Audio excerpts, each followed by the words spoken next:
Welcome to the Light Gate. We have a big night ahead of us. Somebody we dearly care about is on with us tonight. He already has a presence on the internet in podcasting and live voice, everything. Preston's going to introduce him to you in a minute. Right now, we are coming to you from the beautiful city of New Orleans at 105.3 FM at the United Public Radio Network and the United Paranormal Radio Network at 105.3 FM. We are on Roku, we're Tumblr, we are Facebook. The Lightgate is also on my Facebook. We have YouTube, and we're so good to go. Preston, over to you. Thanks, Dolly. Yeah, thanks everyone for joining us. I'm super excited. We have, let me see, what episode is this? This is episode 13 of the Lightgate. And as Dolly says, I'm Preston Dennett. My lovely co-host is Dolly Safran. And we're super excited to have you with us tonight because we do have a wonderful guest. But let me just say a quick hi to some of you who have joined us today. I'm always excited to see you all here. And let's see, I see some definite familiar names. Foggy Notions podcast. Thanks so much. Yeah, here's to 1 million views. That could happen. You never know. Hi, Magnus. Nice to see you here. John Smith. Hello. Rad Peanut. Always nice to see you here. Oh, hi, Susan. Very glad you could join us tonight. Bryson's Folly. Let's see. Oh, Louise. Thank you, Louise. You were here last time, so thanks for joining us again. Hi, Janice Connet. Let's see who else has joined us. W. Decker. Well, yeah, it looks like we have a nice big audience here with us. Dolly's disappeared for a second. Hopefully she'll be right back. Oh, Renee. Hi, Renee. Nautical Strings. Let's see. Dana Matthews. You're here as well. Oh, Real Badgers. Nice to see you. Let's see. Who else do we have here? Zenfire. Yeah, it looks like a nice big audience. So I'm super excited to have you all here. Hopefully Dolly will be back in a second. I'm not sure what's going on. There she is. Freaking me out. Sorry. It's all right. Okay, yeah, well, I'm super happy to see all of you here. Zenfire, Odyssey Counseling, Betty Duncan. And yeah, I'm so glad you could join us because we do have a really wonderful guest. It's someone we've both known for quite some time and have spoken with extensively. He's got a pretty interesting story to tell, to say the least. And his name is Marquise Williams. And let me just read his bio here. Marquise Williams is, of course, a UFO investigator, investigating a lot of different things, very much into philosophy as well. He's an experiencer, podcaster, radio host, and voice actor. His main interest and focus has been on the UFO, UAP phenomenon, non-human intelligences, and philosophy. I took a bunch of philosophy classes in college, so that should be fun to talk a little bit about. Marquise has been studying the phenomenon for 10 years and more recently has transitioned into researching and speaking about the phenomenon with other researchers as well. And you may recognize him. He is the weekend host of Dave Scott's hugely popular Spaced Out radio podcast. And Marquise is connecting with a lot of other researchers and experiencers. He has a lifetime of extraordinary UFO and alien experiences. He's been a guest on many podcasts, and in fact was a recent panelist at Contact in the Desert. So his story is truly supernatural, and to this day, Marquise strives to figure out what ET wants with him. As he writes, and I quote, "I believe that humanity is experiencing true contact from this non-human intelligence, and through that contact, there seems to be a message. Through this work, I hope to discover and clarify what that message is, alongside others who are searching for the truth. Although the truth may be elusive, it will reveal itself to those who are open-minded with an honest intention to know it." I could not agree more. So this is going to be all kinds of fun. Let me just bring you in, Marquise. I know you can hear me in the green room. There you are. Hey, what's up, guys? What's up, guys? It's a pleasure to be here. It's funny hearing your bio read this because you're like, I'm just a guy who talks about aliens on the internet, and then someone reads your bio and you're like, I guess I do have all those things going for me too, but that's not how I see myself. So thank you for making me sound kind of cool. You know? Oh, you are cool. Are you kidding? You are, definitely. I'm excited about it. One of the things I want to announce this tonight, just so everybody knows. Symmetry hasn't been put on audiobooks yet, and I've been searching and looking for somebody to read for the book. And we've decided, me and Preston, that we're putting Marquise in that seat, and he'll start reading in a couple of weeks, and we'll see. Yeah, it's gonna be awesome. It's gonna be awesome. Yeah. I'm And we're excited. So that's the voice. You're looking at him right now. That's You'll I know you'll enjoy it because I like to hear myself talk too. So I really do. No, listen, my unicorn, I call her my unicorn. She says, you just like to hear yourself talk, don't you? Say, I guess that's why I became a voice actor, because I really enjoy just the I don't know, the resonance of my own voice. I want to hear myself talk about things that I'm passionate about, because what better perspective to learn from than your own? So in my mind, that's how I see it. I see it as a feedback loop, so to speak, to discover more about myself. That's why people sing. Did you know that? They like to hear themselves sing. So it's an art form. Yeah. Speaking is just like singing. You're creating art. Yeah. Hey, I'm with you. To music, but singing music is that much closer to it. So I totally get that. Yeah. So, okay, so we want to know, where does this all begin for you? Where does it? Oh, well, when I was just a fetus in my mother's tummy. No, let me think. So I was once a single-celled organism. No, I think that this all began when I was a kid. Probably the first experience is what I usually refer back to. When I was a kid, it was after my father passed away. And I had an experience in my grandmother's house where my dad was, for the most part, where I woke up in the middle of the night and I saw, the light, brightest light I've ever seen. And I've actually been talking to people about this lately to try to discover more about my experience. And the more that I talk about it, the more I realize just more and more things become interesting to me. And the one thing that I think is interesting is that the light was so bright, it's brighter than anything I've ever seen, even to this day.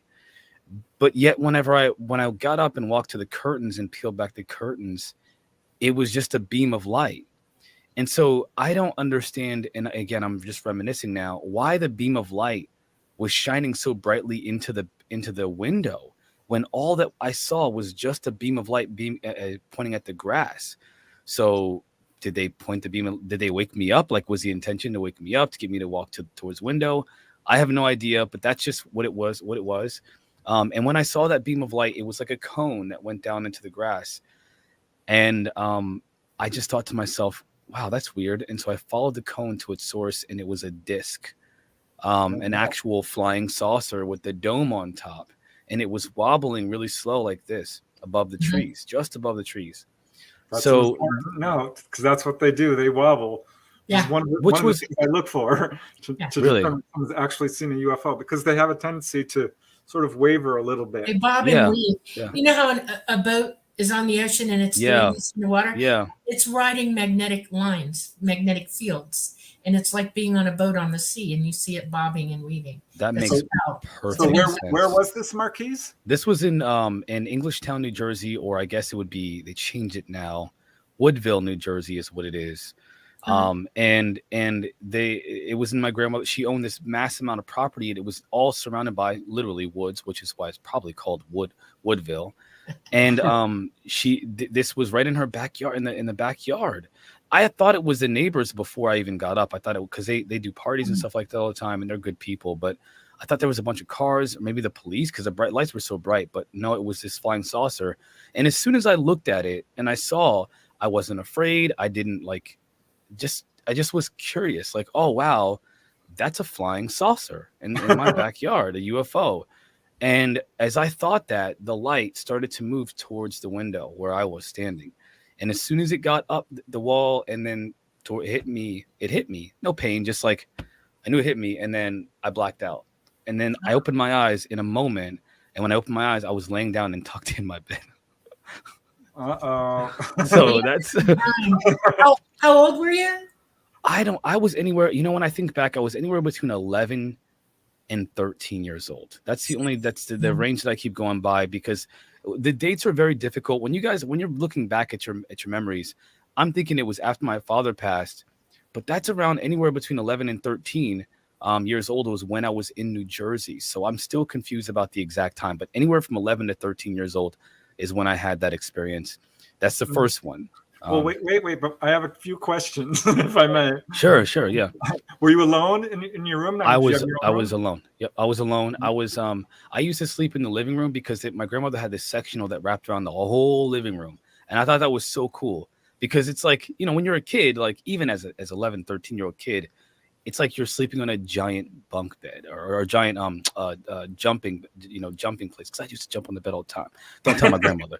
But it was awesome. It pulled out into a bed, and then I had the bed and the other side of the sectional to lay on. It's massive. The whole freaking room is a bed. It was fun to me. So yeah, I was by myself in that second living room, where the window was the whole size of the wall, almost the entire size of the wall. It's a huge window. Wow. So how high up would you estimate this craft? I would say if I were to try to guess, maybe 30 feet. Because it wasn't any higher than the trees. It was the trees were barely, the tip of them were barely like visible beyond the craft. So it had to be right at the very top of the trees. So not too high. Not too high.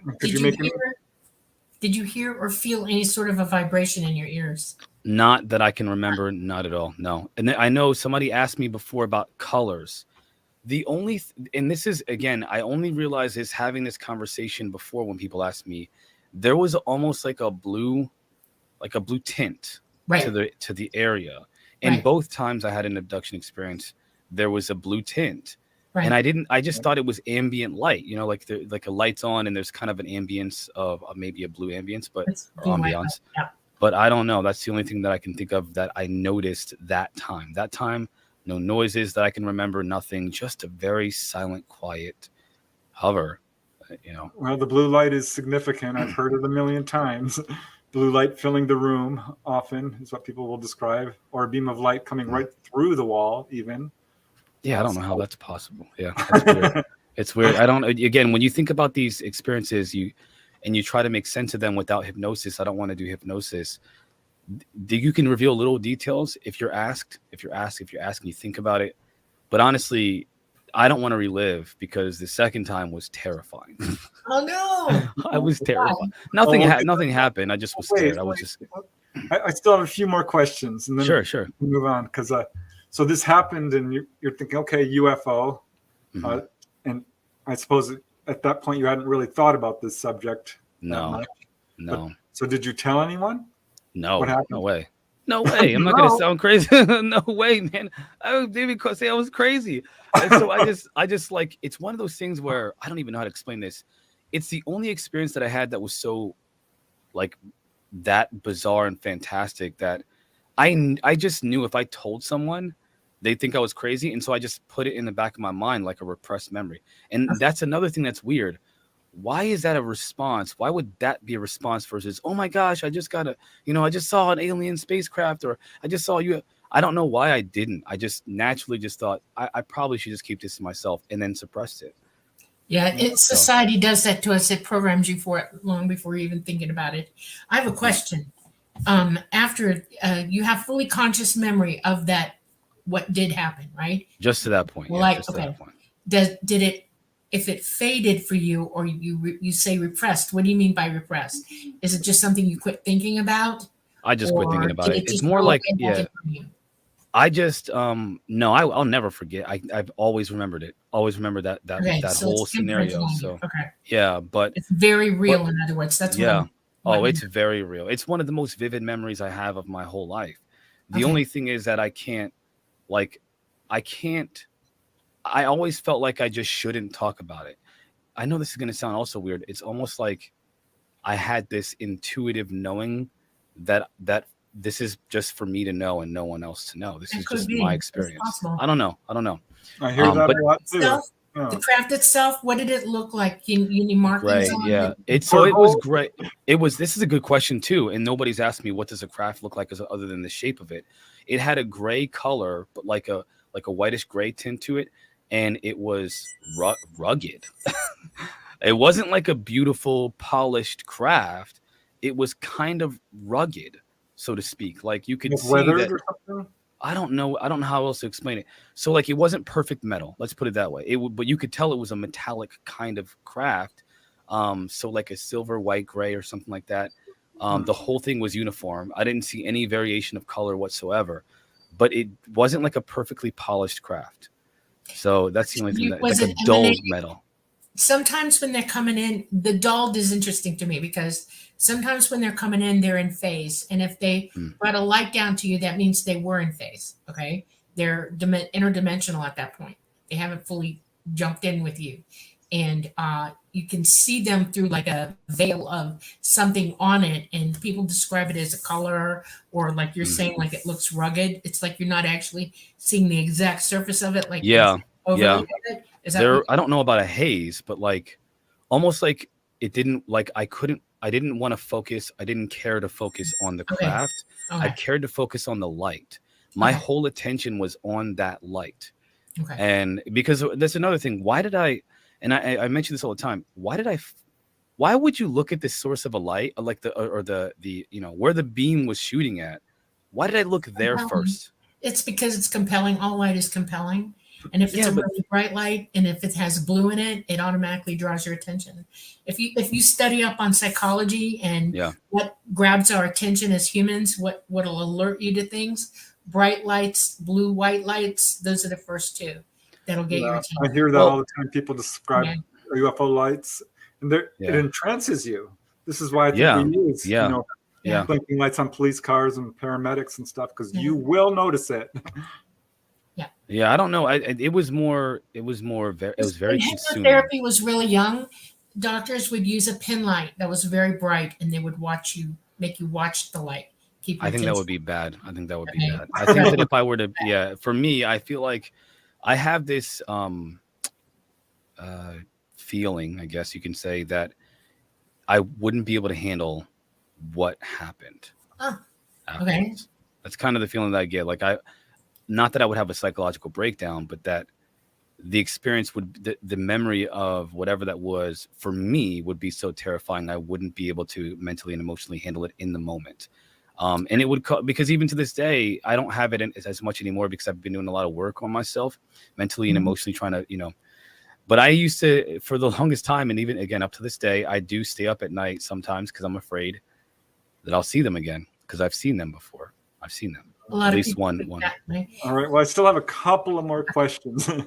Sure. Yeah. How long did that whole experience last when you were seeing this? Maybe a few minutes, because maybe not even a few minutes, like maybe like a minute or two. It was just it did feel slow, at least in terms of me. Like, again, why did I like walk over and like slowly peel the curtains aside and casually just look at the light? It maybe a couple of minutes at most. And then as soon as it light, slowly moved towards me and it hit me, I just blacked out. I don't know. And when I got up, by the way, it was daylight. The sun was just coming up.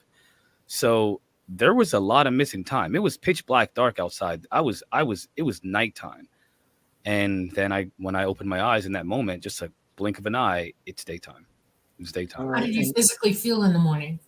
I didn't feel like anything. I just normal, like I would normally feel. Nothing special, nothing, nothing enhanced or anything. Just a regular, day to me. And did you ever dream about it, or have any unusual dreams, or anything shift at that point? I had a lot of apocalyptic dreams after that for some reason, but weird ones. Like I guess it was because I was a kid, but I had a dream that like the world the world was terraformed by a cartoon invasion of these cartoon aliens that were terraforming the earth into these really bright colors. And if you think about like Candyland, that was essential. There was like candy lava everywhere, and people would try to avoid touching this whatever this was, because it would change them into this is ridiculous. No, this is significant.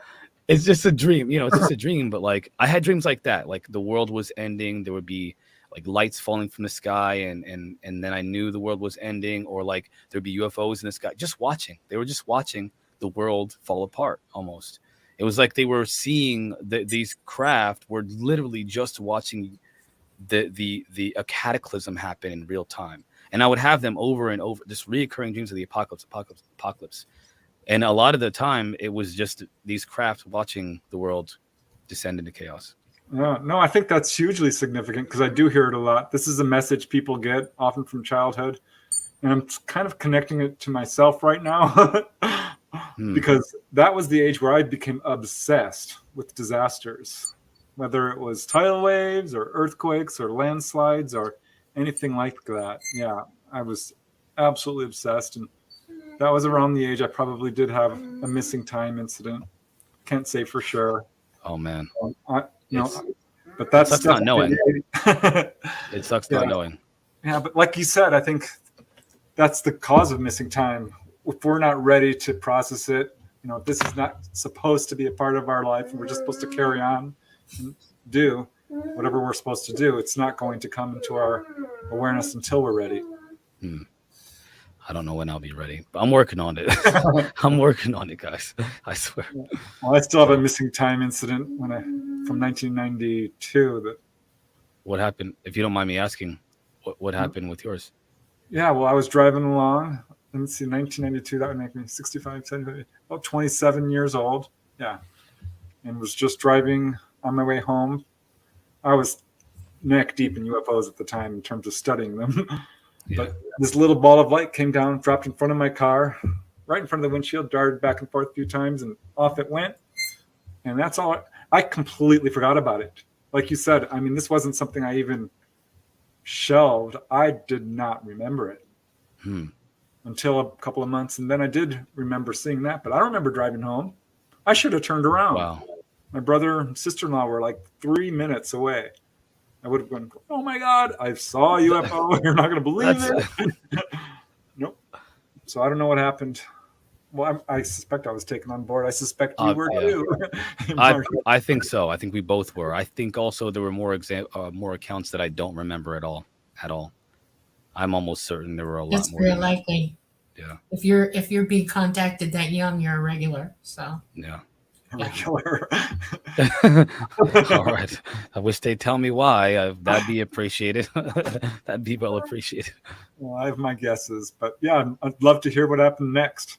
And yeah. Well, that was kind of what started my journey from there. I just kind of, I kind of began as a kid, just like looking into it, dabbling into TV shows and, stuff like that, documentaries. I read a ton of book. I used to live at the library. My family called me. They thought I was just weird because all I would do is just try to figure out what's going on, studying science, studying psychology, studying philosophy, studying the nature of reality, a little bit of physics. At that age, I didn't understand it, but I did when I got older.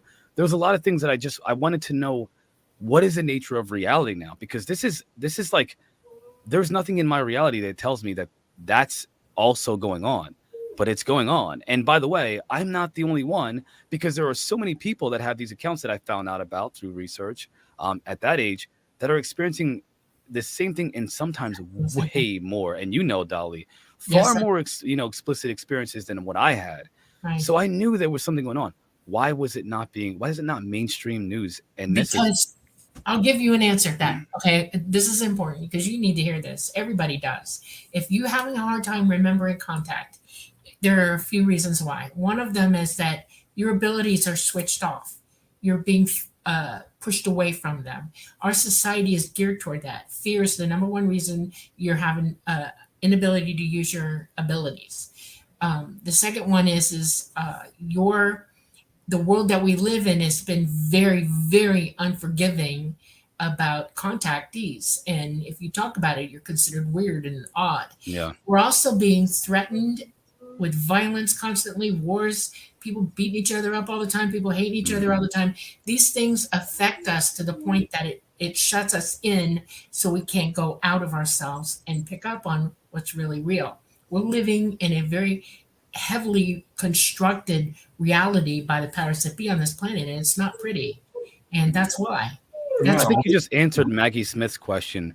Maggie Smith asked, and I wanted to, just because I thought this was interesting. If Yeah. you grew up where you could see the stars, how could you think that this is it? Because Exactly. Dolly just answered it. We're trained to just stay stuck in this paradigm that Exactly. limits our perceptions of reality. That's So right. that was a great explanation. Your timing was perfect for that explanation there. Yeah, well, it's totally true, and it's no coincidence because Yeah. the cover-up is real. Yeah. There's an enormous amount of time, money, and effort being put forth by, I'll call them the secret government, to make UFO witnesses look like liars, idiots. Oh, they don't have to. You think this is so interesting because you would think like, oh, if the government's hiding this stuff, well, how come we don't find out about it? Because all they need to do is make you look crazy among your peers, and you won't say a thing. Right. It's what's happening with the military personnel who are witnessing these things, and they won't talk about it because they just recently said, and this is a crazy admission.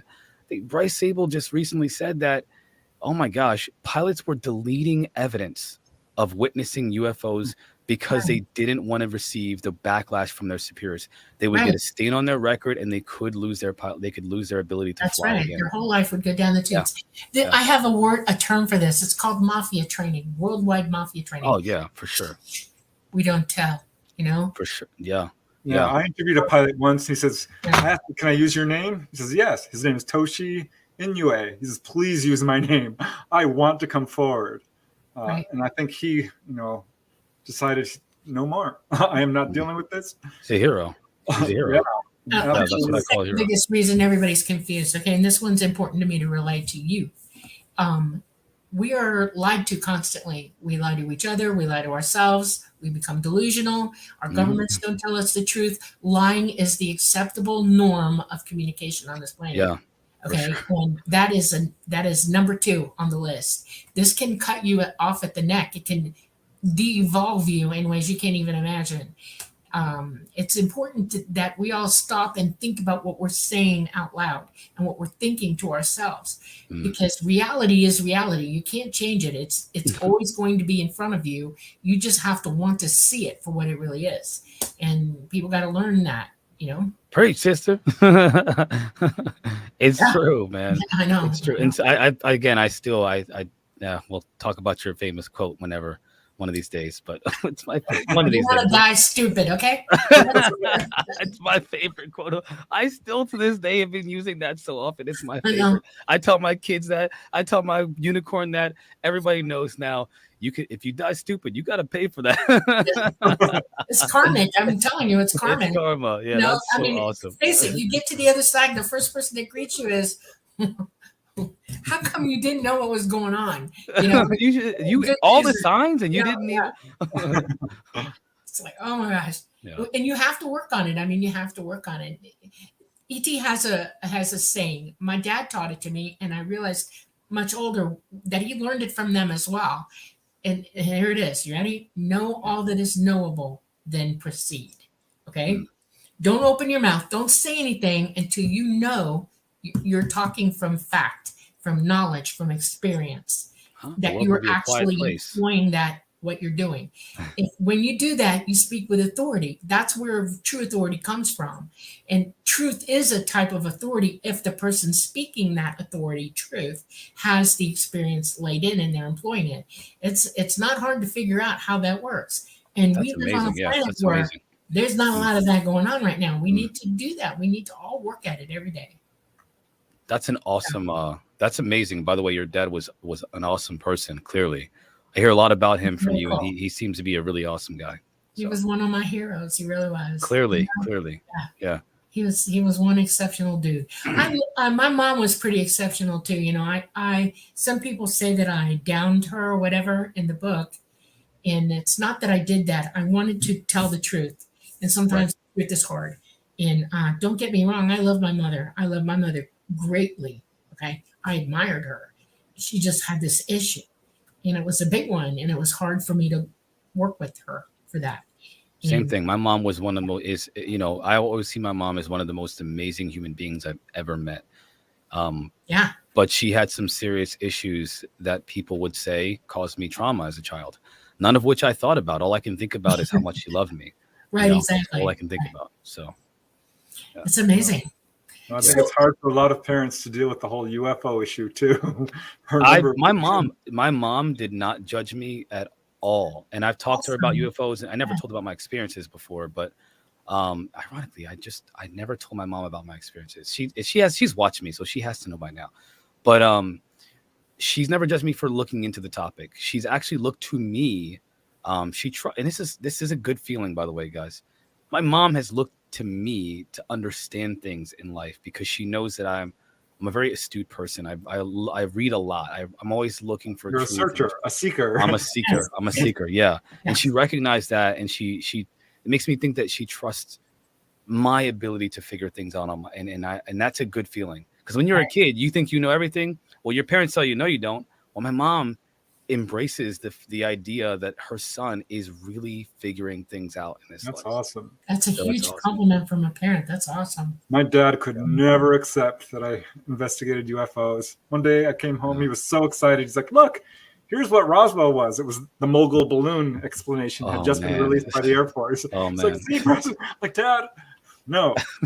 That's the first explanation, Dad. The third one is yeah, most of my family did come around, but my dad never did. Not to the day he died.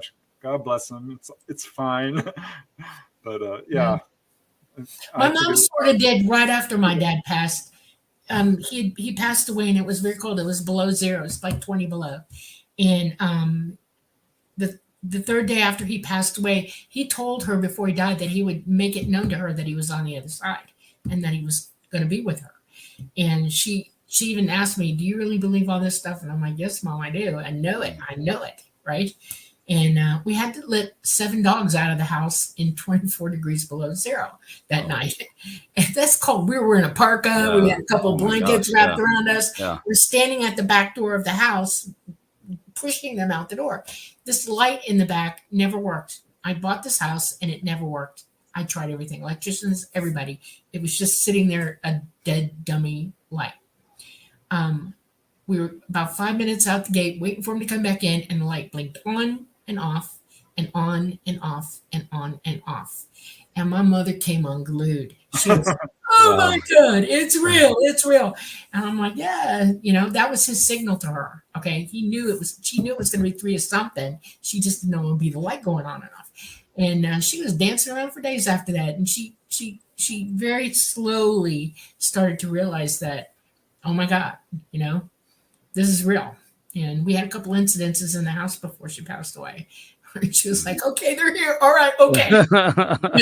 It's real, guys. Yeah.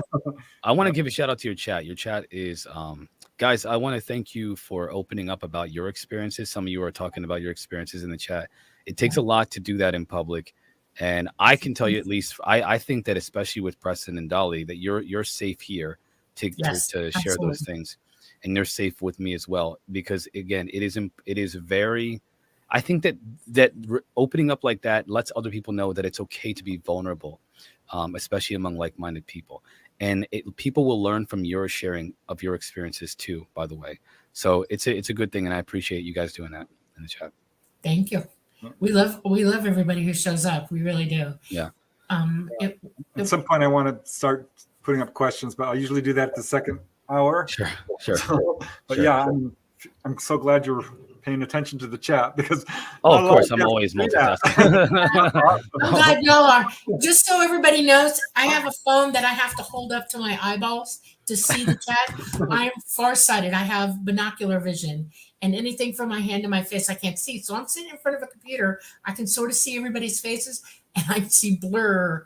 Even with my glasses on, I cannot see it. It's a handicap. Well, I pop up little quotes like from this one from Great Gray Troll, Preston and Dolly, and another great guest. So thank you, guys. I will let you know, Dolly, if it's a question. But yeah, I'll be popping this little nice comments every now and then, just because it's fun. And I like to interact with our chat.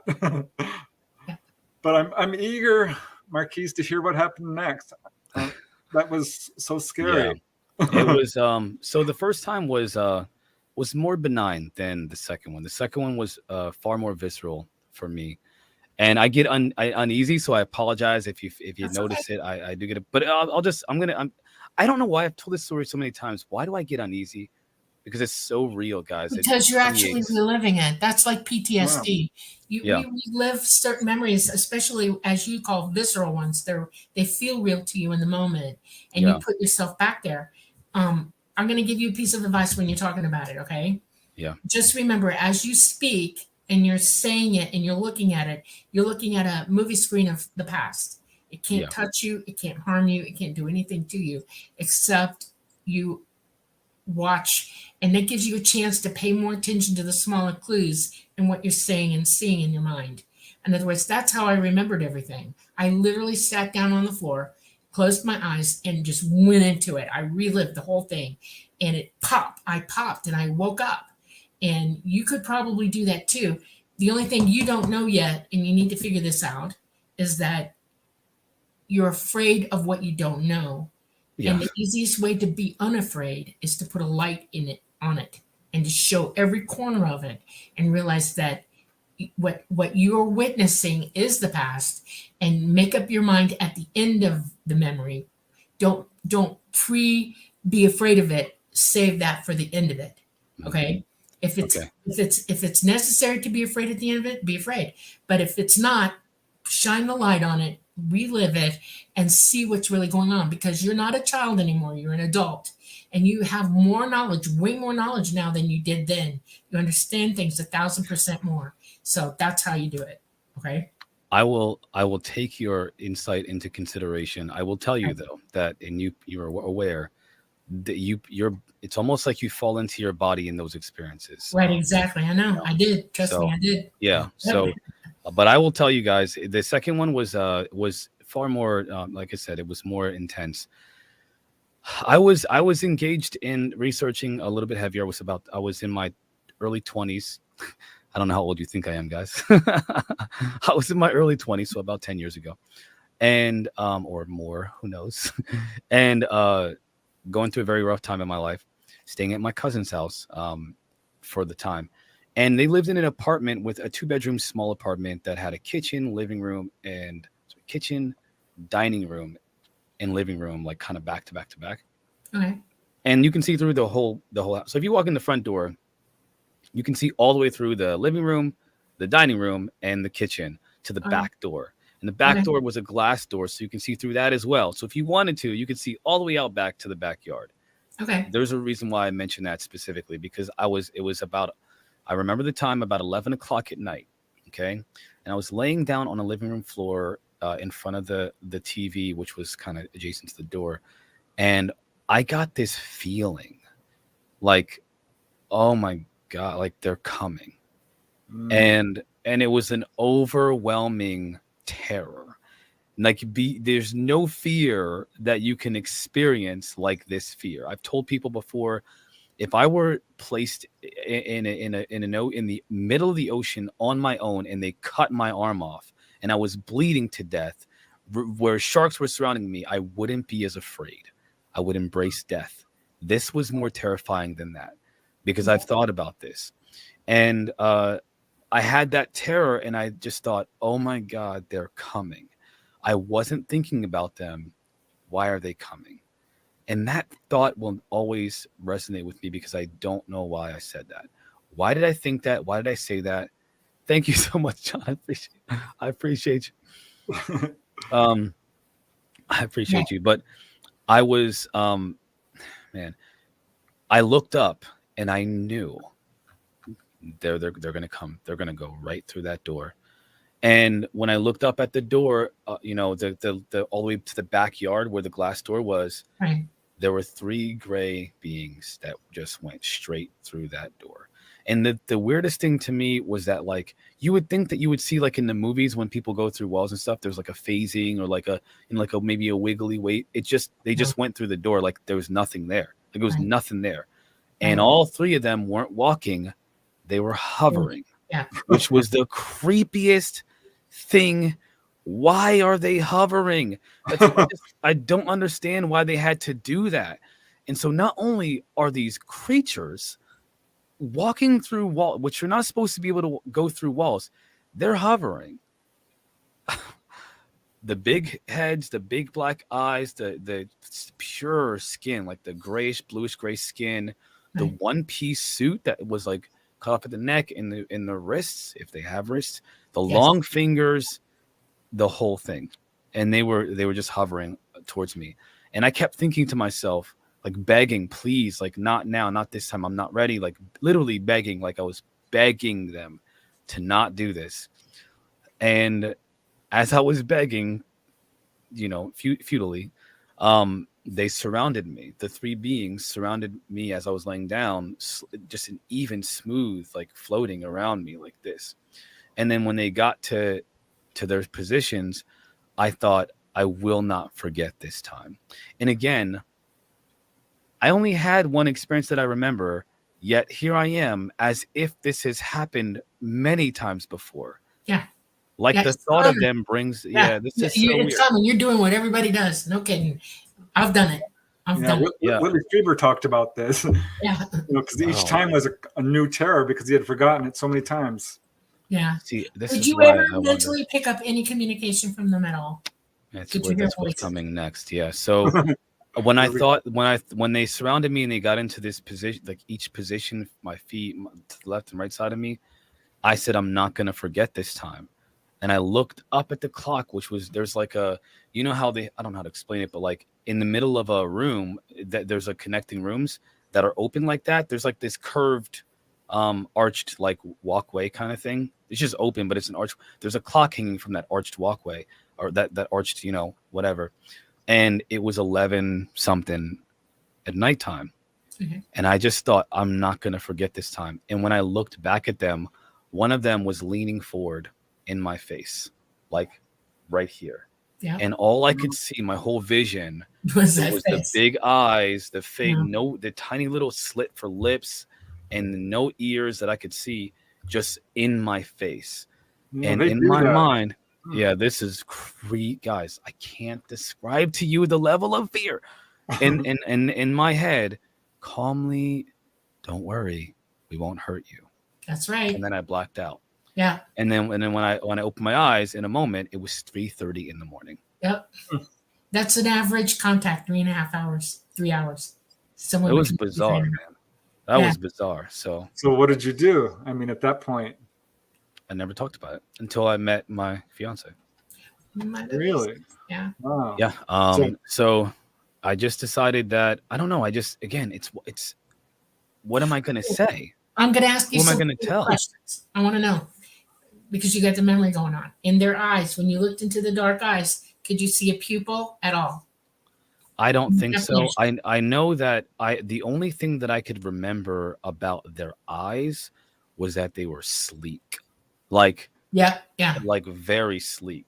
That's the only Yeah. thing that I could think of. That's a lens, just so you know. They can't operate in our place here because any light in the room blinds them. I have the same problem. They're photophobic. They can't handle any I have the same light issue, coming at them. Yeah. Yeah, I have the same And issue. so they wear dark lenses, Really? especially during the day and especially on craft because there's lights everywhere. Okay. Yeah, I prefer being in dimly lit rooms, which is why my office is like I this. totally understand. This is another question I asked contactees. Do you have light sensitivity? Very much so. Yeah, Very you're much. ticking It's the terrible. boxes, just so you know. It's terrible. You got I didn't. This is okay. So this is interesting. So analyze me, guy. I mean, by all means, like I'm an open book here, man. Yeah. I'm open to any questions you guys have that would help me understand, maybe, or even Okay, if it's just for let the me ask sake, you a question. Do you one of the this is I'm talking from knowledge now, okay, and I want to try to help you with something. The reason that they float or they levitate, and that's a word that you use, levitate, is they're beings that can manipulate light and they can manipulate dimensional space as well. And when they're in phase, they don't touch the ground, they're above it. It's like seeing a ghost walking through the room. Okay. They're not in the same dimension with you. They're walking through it. Yeah. That's how they walk through the door. They're not in dimensional space with you. They're in like fourth dimension at that point. And they just walk right on through to you. The reason I wish they would have just walked or like transformed into a person. he wouldn't Maybe. be able to, he wouldn't live 5 minutes if he came in physically. Not at all. There's no way he could And have survived. Michael Wright asked me, yeah, I did have sleep paralysis because I could only move my eyes and my head. Right. I couldn't get up, and my arms were tight to my side, really tight to my side. Yeah, that's So abject perfect fear. Just so you know, it's not sleep paralysis. Sleep paralysis is when you go to sleep, your brain produces a hormone that physically paralyzes your body. You can't even open your eyes. You're gone. Okay. But the type of paralysis that you're describing is from abject I fear. couldn't even think about, guys. Right. I couldn't You even almost think can't about even breathe. running or getting up or nothing Right. like You that. can't breathe. You can't move. You're No, like frozen. Yeah. That's perfect Yeah. fear. And the reason he got up in your face and said, "Don't worry, it's okay," is he knew it. Okay. And he's trying to calm you down. There was no mean to harm you. He just wanted you to be okay. Well, I don't know if it was a boy or like a male or female. It It's just was a very always say soft. he, I touch, he there. Yeah, I was just Yeah. to be clear. I wanted to be clear. They're not be really honest here. he's, they're kind of, Yeah. that's an AI, Gray, what you meant. No, You're just- Ricardo's question here is one I'm thinking about, because this was, did cause you a lot of fear, and yet they didn't actually do anything to you. So why do you I don't suppose there remember was anything. Yeah. a strong don't fear know. reaction? There are, if I were to give my opinion, this is, when I look at the abduction phenomena, I see a lot of different experiences, but there are some consistents. Like there is a persistence among abductees, and it's usually that there are medical experiments done and things like that are quite painful. I will say that for myself, I don't know if that's what happened to me, or if at any point that I may not remember an abduction experience that happened to me. But I think that the fear is, I honestly think it's just a natural effect of being around them. Well, I feel like there's something about question. Do you like to be in control of yourself all the time? Dolly. Who doesn't? No, I got a problem. I got a problem. He has a problem with that. Forget I can, hear things. Yeah. Okay. That's why you're in fear. When you don't feel like you gave permission for this, I didn't. Yeah. Your conscious mind, your physical mind is different from your consciousness. This is a computer, and you're indwelling your body to use this computer to move around. Yeah. Okay. The funny thing is, physical mind has to give permission in your estimation, not your consciousness. They're in contact with your consciousness and your physical mind at the same time. But if your physical mind isn't ready for it, or you've locked them out and you're in that much control over yourself, you people don't realize this, and I'm giving you a big heads up. If you ever have an ET contact ever again, for any reason whatsoever, I'd prefer not to. Okay, tell them that. Tell them we're done, no more. And they It's a lack of control. I think that most people have told me that what they really have a hard time with. They don't. I heard some people in the chat saying, "Oh, I would love to have that." Listen, I am 35 years old, all right? Yeah. And as a 35-year-old adult male, I still sometimes I have this, like, if they, like, there are nights where I stay up because I'm gonna face them. If they ever come back, I'm gonna face you. You're not gonna do this to me again. Where I'm not aware, not again. And so that is my mindset, where I'll stay up till 4 or 5 o'clock in the morning till the sun comes up. Because I refuse. That explains a lot, Terry. Yeah, a lot of people do. I know adults who sleep with night lights. I do. Listen. I'm just saying, guys. Sometimes I'll sleep in my office with the door. I get what you're gonna do. A lock. They can walk through the wall. I'm just gonna face them. They're not gonna get me without me facing them. That's kind of just how I feel. Like I'm gonna look at them, and you're gonna. Okay. Now let me ask you a question. When you say that to them, and they say, "All right, let's have a conversation for 5 minutes," will you say yes? I don't want to face them. Okay, then be very firm and say absolutely not. Go away. I don't want anything to do with it. I mean, I would prefer that whatever, and I have a perspective, Dolly. You're always trying to educate me and challenge my perspective, which I appreciate, by the way. I don't want to be in an echo chamber. I tell my audience this all the time. I want people to tell me I'm wrong, because that's how we grow and we learn. And if you're stuck in your own head, and I'm one person with my own experiences and my own learning, there are people that have learned a completely different field that I know nothing about. It takes someone to challenge you from another perspective. Yeah. So I appreciate that. Opportunity to verify or deny it too. That's the process. Yeah. Lynan Sutherland has a kind of interesting question. When these ETs came in, and you say they're hovering, how far off the ground were they? Well, if I were to guess, I would say they were about 2 to 3 feet off the ground, which is pretty freaking high if you think about it. It was just like unnecessarily, like, why are you floating that high? Why are you? I honestly feel like the purpose was to put me in a state of mind where I would be most vulnerable, and something that shatters your idea of what's possible, what reality is, like that would throw me off completely. You don't know what to do in those. What are you gonna? If a lion comes in the room, what are you gonna do? Run. You know you're gonna have to run. You gotta hide. You've already imagined, like, okay, if I fight a bear right now, this is what are you going to do when these creatures that you hear are from outer space and have all this technology come into your room and walk through walls and hover off the ground? What are you going to do? Does anybody have a battle plan for that? Because I don't have an idea. And I think that's the point. The point is to like shatter your defenses so you don't have a response to what's happening to you. Well, it's kind of a triple whammy. It's one thing to deal with creatures that you've never seen before, and then they're moving through the wall. That's kind of different. What am I floating? Okay, there's a lot going on here. Did you have any paranormal experiences growing up? Where do you have psychic moments and things like that, or telekinesis or anything like that? Okay. Well, before we get into that, Silent Listen has a question about this experience. Everybody asked me about smells. Did you smell any odd odors in your dark bedroom before the experiences? No, I don't remember anything. The only thing that I can remember is there were a couple of times afterwards that I've wondered if I had missing time, but I was too late at night. Maybe I was just tired. I can't put anything to it. That I smelled sulfur. Like that's the only thing that, like a couple of times throughout my adult life where I smelled sulfur during one of those experiences where I experienced fear and terror, but I don't know what it was from.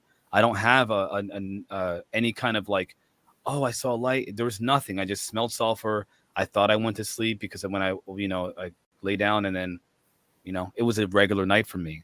I'd say like one or two times I had that. By rotten eggs, right? Yeah. Yeah. It was strong. It was really strong too. So that's the only thing. But again, those are experiences I got no real context to what happened around that experience. So. All right. And how old were you for the second one? The second one, I was 23 or 24 years old because that's about the time that I went through the bad period of my life. Okay. Now, when did you... Robert is asking, let me see. Let me pull this up. All right. What year was the first and the second event? Oh, my gosh. I'd have to calculate that. I mean, I would say maybe 2005 was the first event.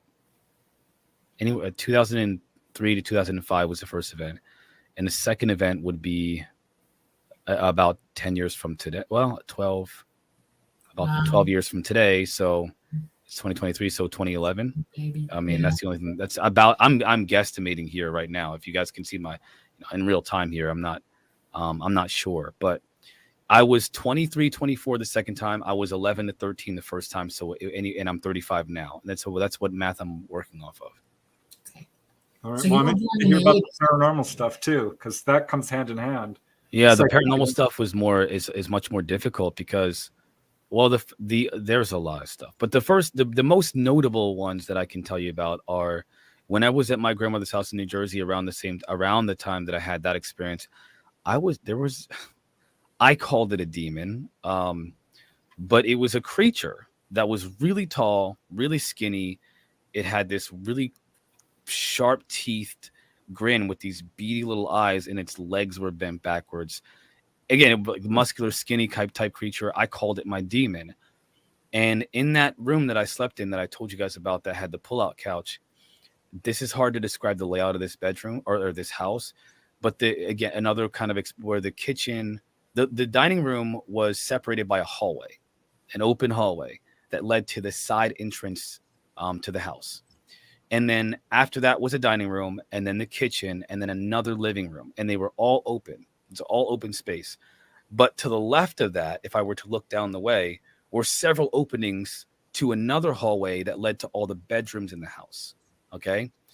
This creature would wrap its fingers around each walkway. Like it would wrap its fingers around the walkway and peer its head with this grin that would just slowly creep over. And it never hurt me. But it would always just peer with its long fingers with fingernails that were really sharp. It would just smile and then grin and look at me with these beady eyes every time I went to the bathroom for weeks. And I would try to hurry up, and it was really creepy. And I would try to run to beat it from one side because it would be at the far end of where the kitchen was. So I would try to run and beat it. And I don't know how to, this thing was fast. Okay.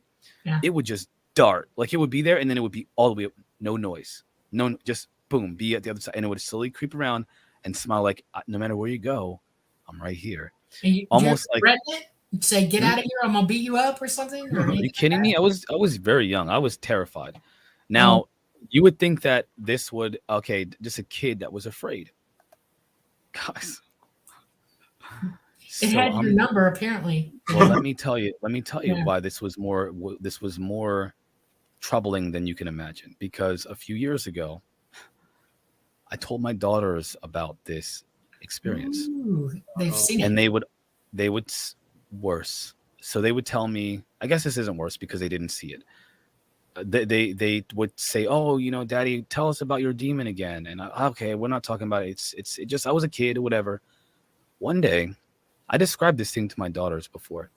Mm-hmm. One day, my daughter comes and yells, "Daddy, Daddy, I found your demon," and I swallowed my heart because I thought, "Oh my gosh, I brought this thing into my children's life." And my oldest daughter was like, "Daddy, I found your demon," and she comes in the room, and she's like, "Look." And she shows me on her phone a YouTube video where somebody depicted my demon. Okay. The fast creature, the legs bent backwards, a tall figure, the beady eyes, the big grin with the sharp teeth. Everything that I described to her was in a YouTube video decades later. Yeah. Why? I don't even know what do you do with that kind of information, right? Because like now it's more real than it ever could be. Somebody out there saw the same thing. And so, you know, we live in dimensional space, right? In other words, where we live is 12 dimensions. Right now, where you're sitting, and I'm sitting in Preston, there are 12 dimensions all on top of one another. We're in the same space, but dimed out dimensionally. It's like there's a doorway or a veil between each dimension. We cannot see into the next dimensions, but the ones higher than us can see back at us. A lot of people describe having guardian angels, and it's literally beings who are living in dimensional space with you, who watch you your whole life and pay attention to you. And they interact with you sometimes when they think you're in trouble, and they will try to help you if they can. I used to reject that idea. And then I came across someone who I trusted, who was this, and I'm a guys, listen, I know we're talking about these weird experiences, but like, I'm a pretty grounded individual when it comes to my perspective of reality. Not so much anymore, but because I see that it's much more weird than you think it is. So when it took a lot to angels or what? Come on, like get out of it. What are you talking? This is just wishy-washy. Then I talked to somebody who provided me with very compelling information, right? And undeniably, there's an entire other realm that exists right here. Right. We just don't see it. We're right next to one another. Now let me make the case for you. The reason you see it is because you are psychic. You're more open than you were when you were younger. You're having experiences, and you're actually able to see it. And it probably grins at you because you see it. Okay, it's like it didn't hurt me either. It didn't hurt me, by the way. Of course not. They won't. They can't. They physically cannot harm you at all. Well, this is something all contactees go through, because once you're a contactee, it opens your psychic abilities, and you start seeing shadow people, having out of body experiences, precognition, mediumship. That's another thing. I don't know if people can talk again, guys. I just want you to hear me out here, okay? I was in the corporate world. I was a multi-unit manager. I was in business. I was a salesperson. I was the guy that had it all under control. Dolly, you probably can see it before I ever said anything. And so, because Dolly, she pegged me from the first conversation, and it's bizarre when somebody does that because it's almost like they have insight into you and you never told them. So I was that guy. Like, for me to look into these kinds of phenomena, I rejected cryptids, I rejected Bigfoot, I rejected if they're aliens, what does it matter? I got things to do. Right. Like that's what I thought. Even with my experiences, I thought that. Right. But again, I have a feeling that we're all going to be exposed to these phenomena in the very near future, and I think people are going. That's the ontological shock that's being talked about by government officials, and I think you need to pay attention to what's going on right now by by people far more credible than myself, far more educated and intelligent than myself. And again, I believe you should probably be looking into that stuff. Right. Yeah. We have our magnetosphere is going down, and it's letting in a lot more energy than we're used to. And people are waking up. This is a time where people would be waking up. Whenever there's a calamity or catastrophe coming, people intuitively pick up on it, and they start developing rapidly, sort of offset what's going on to prepare. Lots of people are sleeping every night and knowing something's coming. They're just not quite sure what it is. And yes, your abilities wake up, and then you start seeing things that are actually here with us in this dimensional space, and you're going, oh my God, what is this? And it's gonna get a little hairy scary for some people, because some people, you know what you're looking at, it could put you off a little bit, you know. I'm ready because you know, I feel like I am at a point, Dolly, where even with the fear, I'm ready to face, because what are we gonna do, guys? What are you gonna do? You have to face it. Right. You're not gonna be able. Much more healthy. We didn't come here to have it easy at all. We came here to learn and experience things, good, bad, or indifferent. And we all will leave here. That's a fact. Okay, one way or the other. Everybody. And once you face that about yourself and about what's going on around you, you learn to gauge your responses to things. You learn to perceive them a little bit more emotionally. What's the word? Maturely. You know, count to 10. You take a deep breath. You go, okay. Courage. Have courage. You have to be courageous. Yeah. We have to take a quick station break here. Okay. So hold on for 1 second. I just want to let everyone know you're listening to The Light Gate. I'm your host, Preston Dennett. My lovely co-host is... I do that all the time. Dolly Saffron.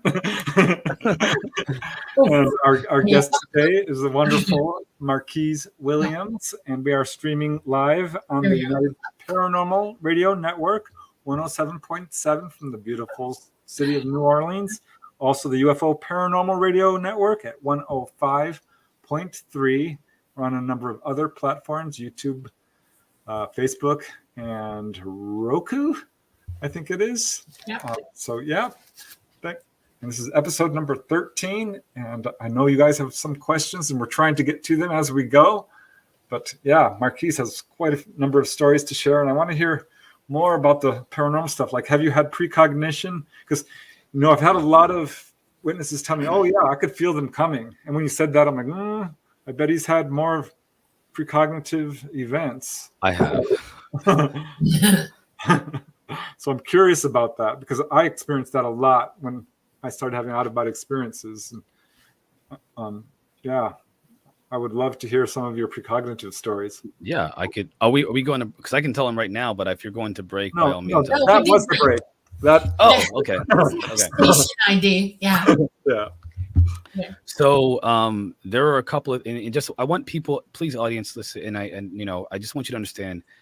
Again, I rejected these experiences for a long time because I don't want to believe that they're anything but they're not worth even mentioning. That's what I thought.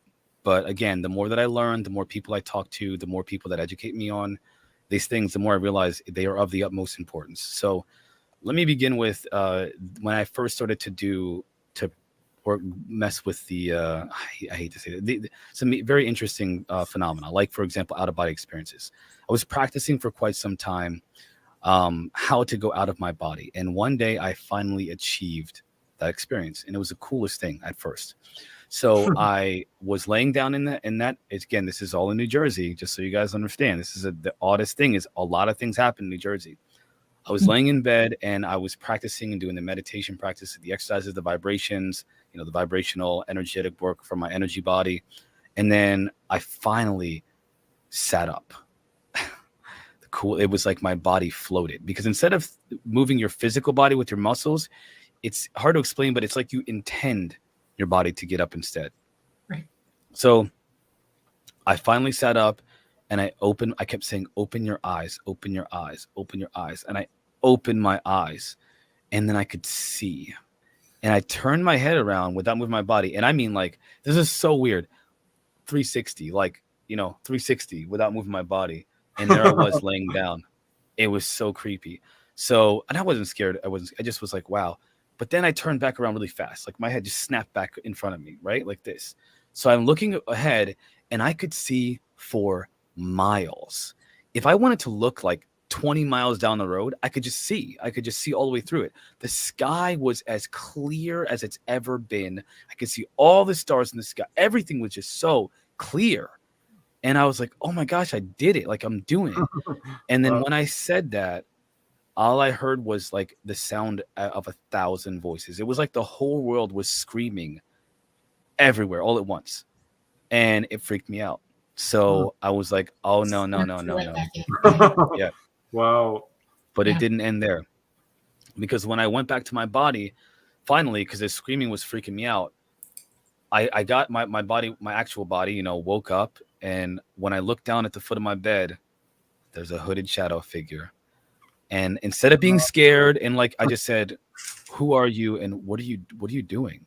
What are you doing? And it was almost like it like urged me to go back, like lay back down, go to sleep. Didn't say anything. It just stood there, just staring at me. Hooded shadow figure. And then I just laid down and went to sleep. And then when I got up, I heard an ambulance.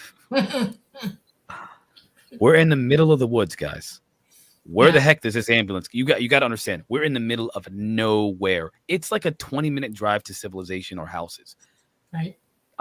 We hear an ambulance coming from the most desolate part of the road. Like there's 5 different directions. The most desolate part, an ambulance is coming from that direction. I get up for some strange reason. And I go in the kitchen. My grandfather's in the kitchen. My grandmother gets up. She comes to the kitchen. My cousin gets up.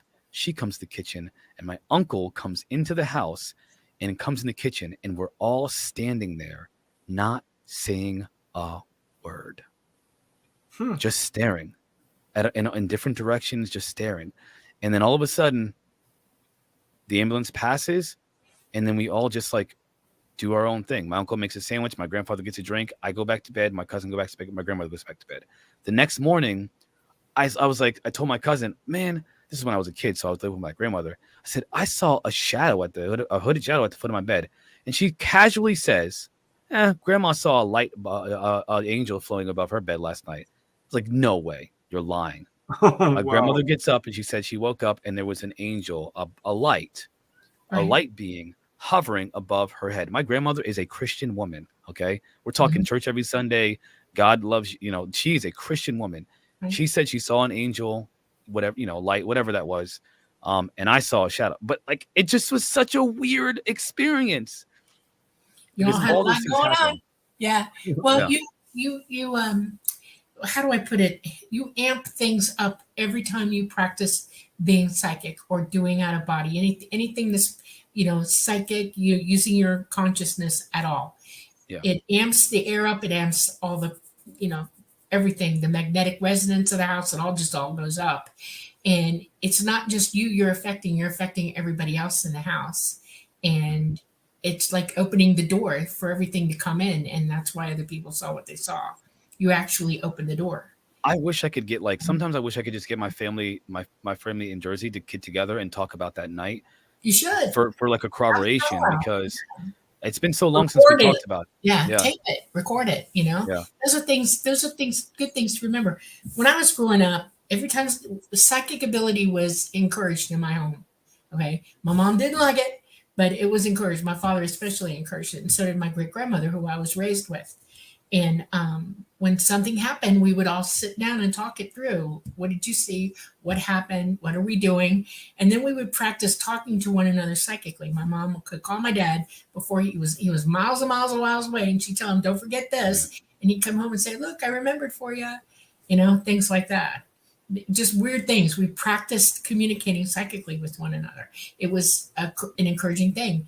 And I wish more people would think to even try it, because you've got young kids in your house, right? Yeah. They're psychic little beings right now. You haven't discouraged them, right?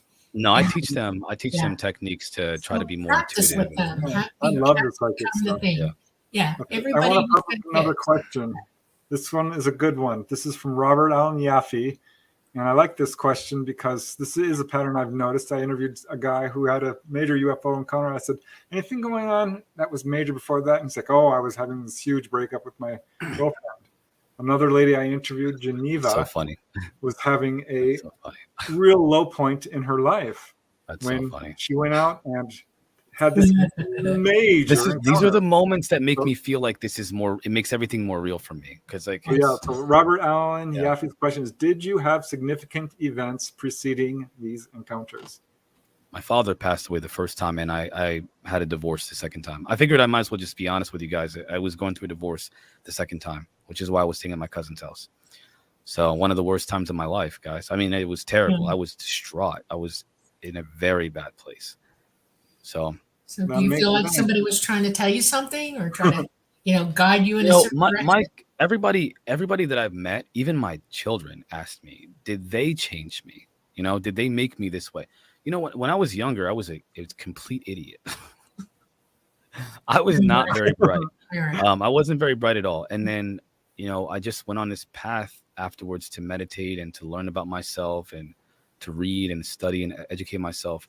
And I'm talking years. Like that's all I cared about was trying to understand what's going on. And it just carried. It's just one of those behaviors that carried on forever.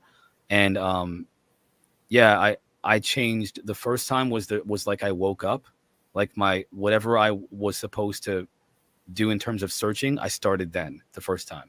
The second experience was when I realized that I needed to change my life in a different way, which literally led me to this. So I could attribute each one of those encounters to why I'm here today. I don't know. I don't really know, to be honest, but at least I can say that my father died the first time. That's when I had the experience. And the second time, I was going through the divorce.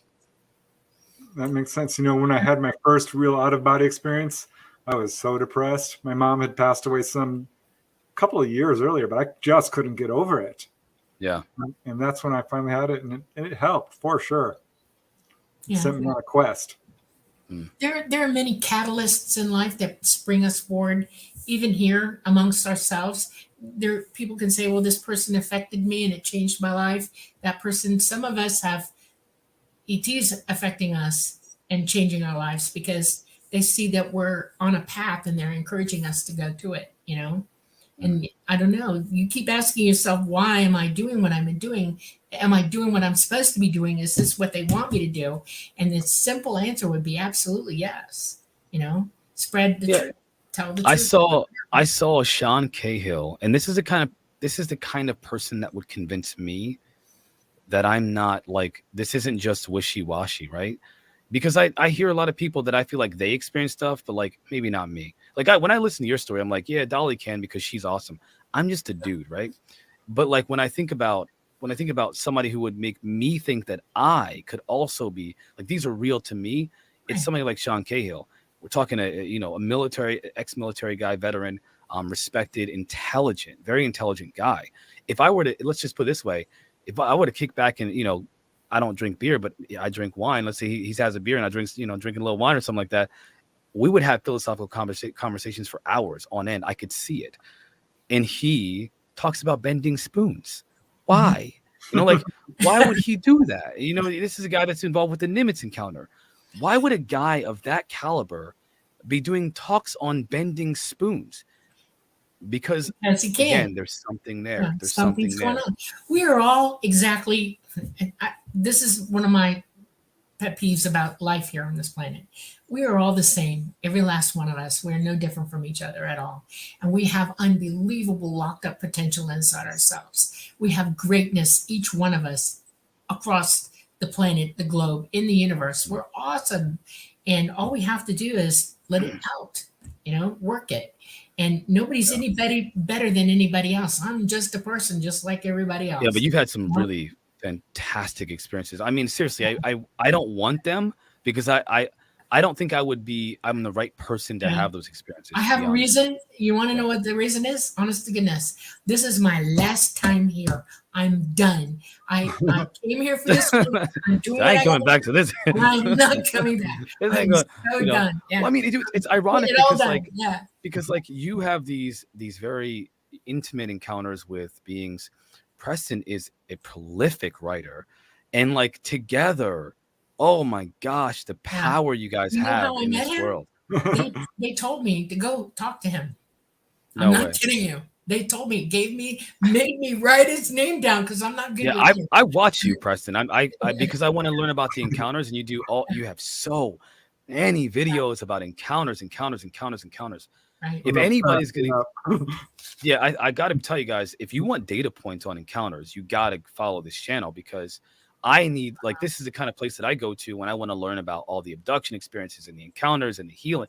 It's like a resource for me for abduction experiences or contact experiences. I know people don't like the word abduction.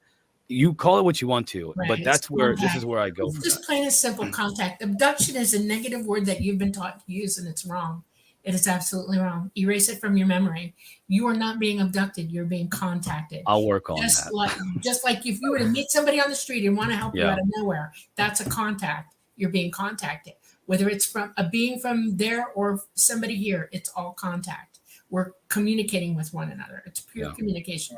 Well, And- I appreciate what you said, Marquise, because that's exactly why I do that. Because people don't have a recourse or a resource, and there's so much disinformation out there. It's ridiculous. Yeah. So I really, It's important, man. I think what you're doing is really, the first time I was just so, I appreciate that you even gave me the time of day.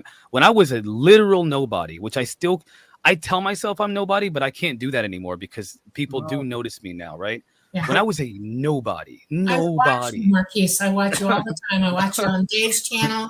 I watch you when you're interacting. I listen to what you say. I listen to a lot of people. Okay? we're all of somebody. We're all an integral part of this universe. Right. I believe the same thing. The ability to bring points out to people that nobody else would think of. That are Different perspectives. Yeah, perspectives. Or people very need. I good think at we all have our audiences, and each one of our audience members wants something different from each. They don't go to, and not everybody's going to everybody. Right? They go to each person because it resonates with them, and we all are like a beacon for different people in this world. Right. So exactly. Well, I'm going to pop up with another question because I like this one from Magnus Zetterquist. Have you developed the ability to heal or predict the future? We've talked a little bit about precognition, but healing I will is tell you. Yeah. So I will tell you this, and it's ironic because I rarely ever get sick, ever. I have gotten sick, just to be clear. It's just really rare. And I mean, like, really rare. I don't know about healing other people, but in terms of myself, the irony is that I do have health issues. Like, I'm still a human being. I'm not like a god here, guys. Right. But when I mean heal, but what I mean by heal is like in terms of the everyday average sicknesses that people go through, like how are people always sick all the time? I don't get those kind of sick, like colds and stuff like that, or like, I don't know. I don't get them. And when I do, they last for maybe 24 hours and I'm fine. It's the oddest thing. I will say this. When it comes to the precognition or the clairvoyance, if you will, which kind of encapsulates, it umbrellas a lot of different phenomena with those psychic abilities. I used to be able to, and I guess there's a remnant of it in my conscious experience. I used to be able to dream about people, and I would think about someone before I went to bed, or if I wanted to know something about someone, I would dream about them, and it would be like a story would unfold that would answer my question about that person, and it was never wrong. It just turned out, and I would try to tell people about certain things, and especially at first, it was like, oh, I got to tell them, and they would be so angry because first of all, I'm not supposed to know that stuff, and secondly, who am I to tell them about themselves? And it's not like, oh, you need to be a better person. No, just like, listen, I've been thinking about you, and I think, is there something that is going on you want to talk to me about? If you want to talk, I'm here. They would talk, and then I would give them what my dream would kind of, the information that they would give me, and that's where it went wrong, where people would reject what I had to say because they weren't ready to hear it. And again, I'm not talking about like telling people how to live their life. That's not what I'm talking about. It's like telling them about something they need to be aware of. Right. Something that they're having a problem with. I don't know. And I would have insight into their problems. This is going to sound stupid. I'm going to sound like an a-hole right now. Because think about it. Like, oh, you know what's going on? No, I would dream about them. Or I would dream about whether or not somebody was safe to be around. And tapping. That's what they call, ET calls tapping. You're on the surface. You're going in the surface of who they are. You're visiting them. and you're feeling what's going on with them, and you're tapping them, and Yeah. their consciousness is telling you what's going on, and then you go back with the information. Well, That's I called turned it tapping. off. I turned it off You because did. because it interferes with my life, man. I mean, you can't like, you go through your life, you have these experiences, and then you have to live life too. You have to live the Yes. civilian, the Sure. everyday life. Why it was such an, it would interfere with my relationships to the point where it would ruin them. And so I needed them to stop.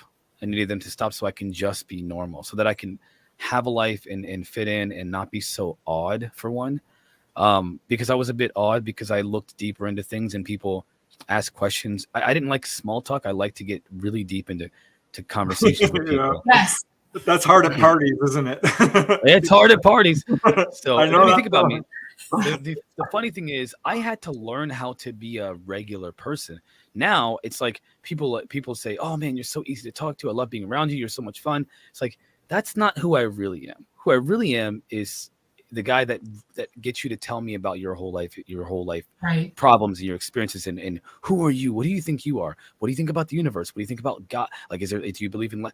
That's the kind, and I don't mean those exact questions, but those are the kinds of directions that my conversations go in naturally.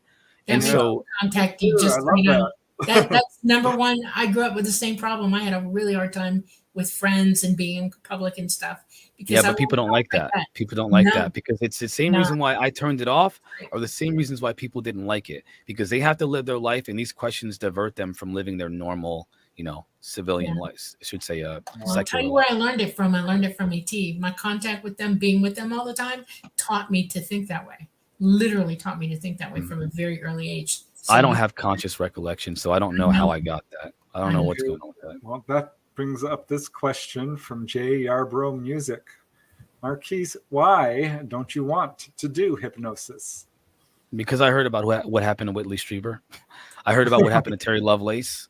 I heard about what happened to the thousands of abductees throughout the last 100 or so years. And I'm not interested in if those experiences happen to me and recalling them.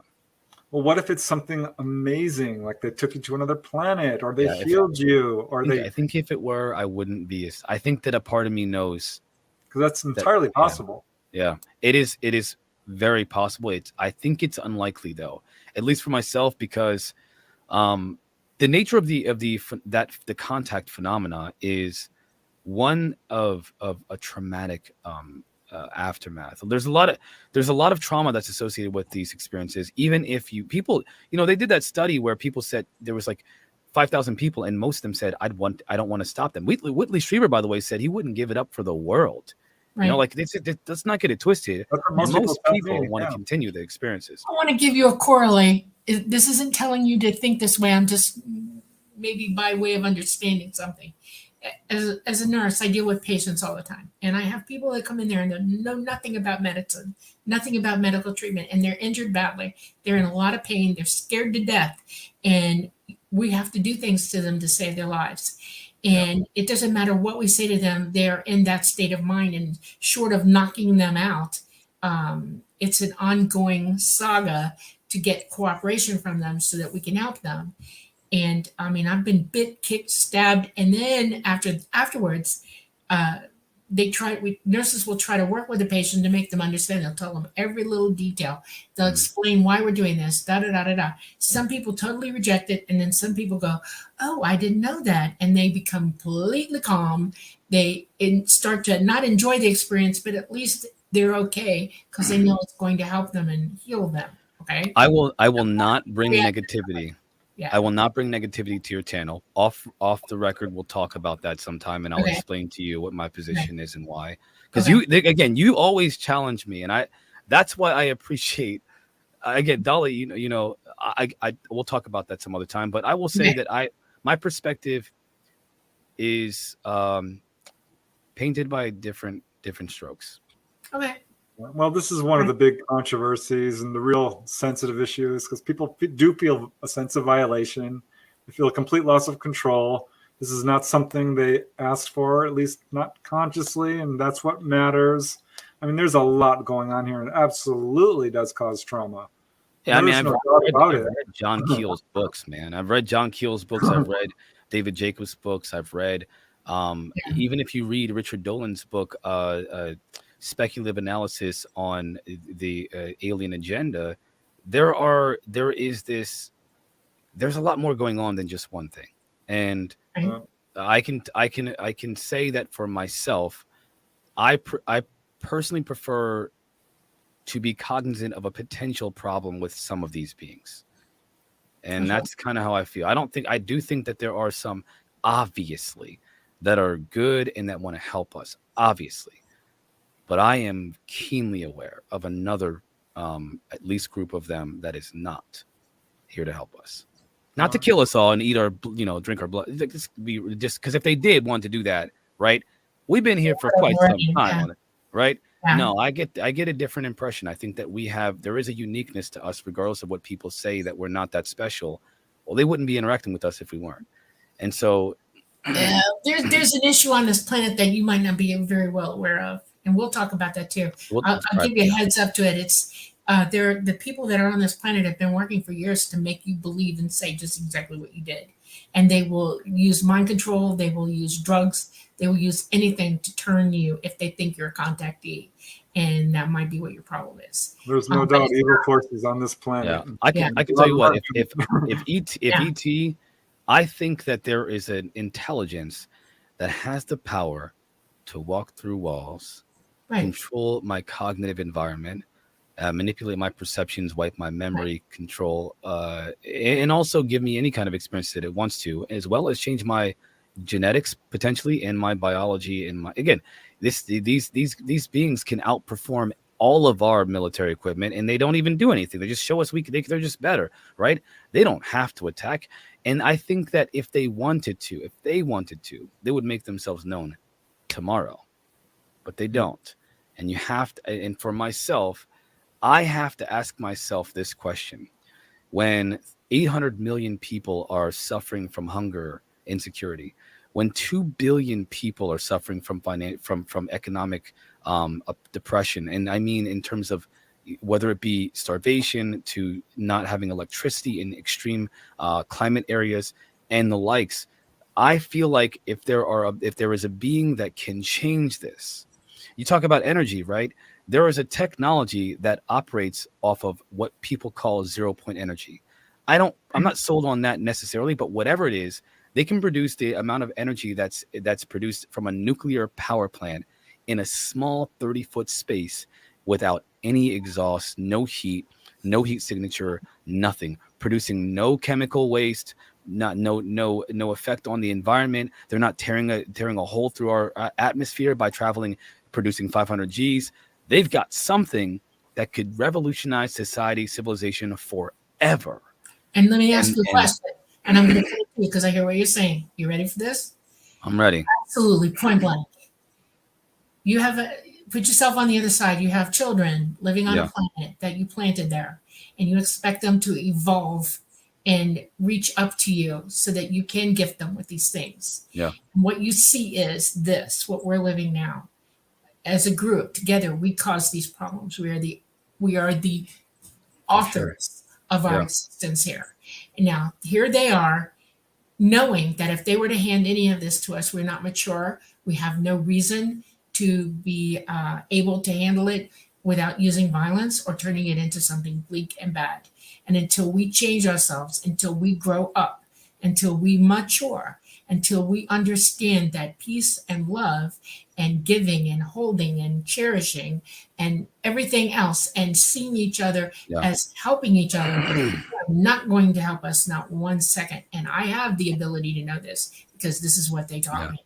I've heard that from other contactees as well. They've said flat out, it's up to you to solve your own problem. Yeah, I think I want to respond to Rad Peanut real quick, and I want to. This is in response to what you just said. There's 2 things that I want to say about that. One, me and you both know we might not make it. I mean, the civilization is not doing so well. So if the objective is to allow us to figure it out, we're not gonna be able to survive that long if we keep the way that we're going. And I'm talking so. We're in unsustainability, yeah. Right. And the second thing is to that's the what if we never change. Red Peanut, there is a clear effort to make sure that we never change, whether it be by humans or otherwise. Right. Someone doesn't want us to change, and they are Right. using some very interesting methods to make sure that They're doesn't happen. They're absolutely here. They want Yeah, control. and- Here we yeah. go with that control, ego being very large. You're Yeah. going to live and die on this planet. No offense to anybody, but we are born here and we die here. Yeah. Okay. Yeah. That is a fact. What Yeah. you do between those two moments in your life are paramountly up to you. And what everybody on this planet needs to understand is you follow somebody else, you give up your right to make your own decisions. Okay? Each of us are autonomous beings. So are ET. And every last one of us must make the decision to evolve, to wake up, to move forward. To I agree, quit yeah. being slaves to Yeah. somebody else or guinea pigs or whatever you want to call it. The minute we do that en masse in this planet, you'll see things change rapidly because Yeah. that kind of energy elevates you in a Yeah, matter I of think this seconds. is exactly why people are being contacted, because the whole You're the thing. era, the modern age of UFOs, Yeah. coincides with the atomic age, when we had that ability to completely destroy everything. And that's Right. when they came down en masse and said, "Wake up." Oh Right. yeah. Yeah. Um, I will And say this. Influence If as you well. if you guys agree, if the audience, if you agree with Dolly and Preston, I would say don't listen to me with this issue, with this specific thing. You gotta ignore me because I'm not an No, optimist. not- With it. I don't discount what you say in the very least, not at all. No, Because you're on a quest all of voices need to be Yeah. heard. Yeah. right. It's So your here's- job to figure this out. Literally, It Marquise. is. I agree. You know? Okay. Okay. I'm bringing up another question because we have like 20 minutes left, and I want to get through It's ironic. as many as we can. And Magnus Zetrikvist is asking, have these experiences, I'm assuming, inspired you to turn vegetarian or become environmentally aware? Yes, and ironically, I don't know about vegetarian because I do milk and stuff like that, but I'm actually on a liquid diet, and I have been for almost 2 years now. Oh, Wow. wow. So I mean, I eat soups, of course, but like the only thing that I would touch that's even solid at all would be mashed potatoes. So, yeah, Well, I'm a yeah. mashed potato freak. I love mashed yeah, potato. man, yeah, man. Okay. And another from Magnus. He's got a lot of them. Owls. So I haven't seen any owl like the owls in the window and the owls that are the size of humans, right? The freaking human size owls. haven't seen anything like that before that I can remember. No. Okay. Here's another one from Robert Allen Yaffe, and I'm thinking this applies to It's an your interesting childhood question. experience because this came at 9:30, which is over an hour ago, when you were Yeah. talking about seeing the beam of light come down. Did you feel static electricity? That's at a all? really interesting question. So like there's this feeling that you're inside of an area of space that's like different. There's something different, like a shift or whatever. And that there's a blue tint to everything. Like I keep saying bubble, but I don't know if it's an actual shape of a bubble. I just call it a bubble, but it surrounds the entire immediate area that you're in. Yeah. That's It what it almost feels like. looks You opaque, can, right? like it's thick. It's like looking Like- at everything opaque through that blue light. Yeah. Right? Yeah. That's- Yeah, and I thought that it was an ambient light. I thought that it was just blue ambient light. No, you're in phase. You're absolutely out of the dimensional space you're in. You've actually been brought into phase with them. You're outside. So space. what inspired you, Marquise, to sort of open up and start talking about this and going, doing podcasting? And It's going to be interesting to hear. You want to know what inspired me, guys? yeah. Yeah. Lou Elizondo.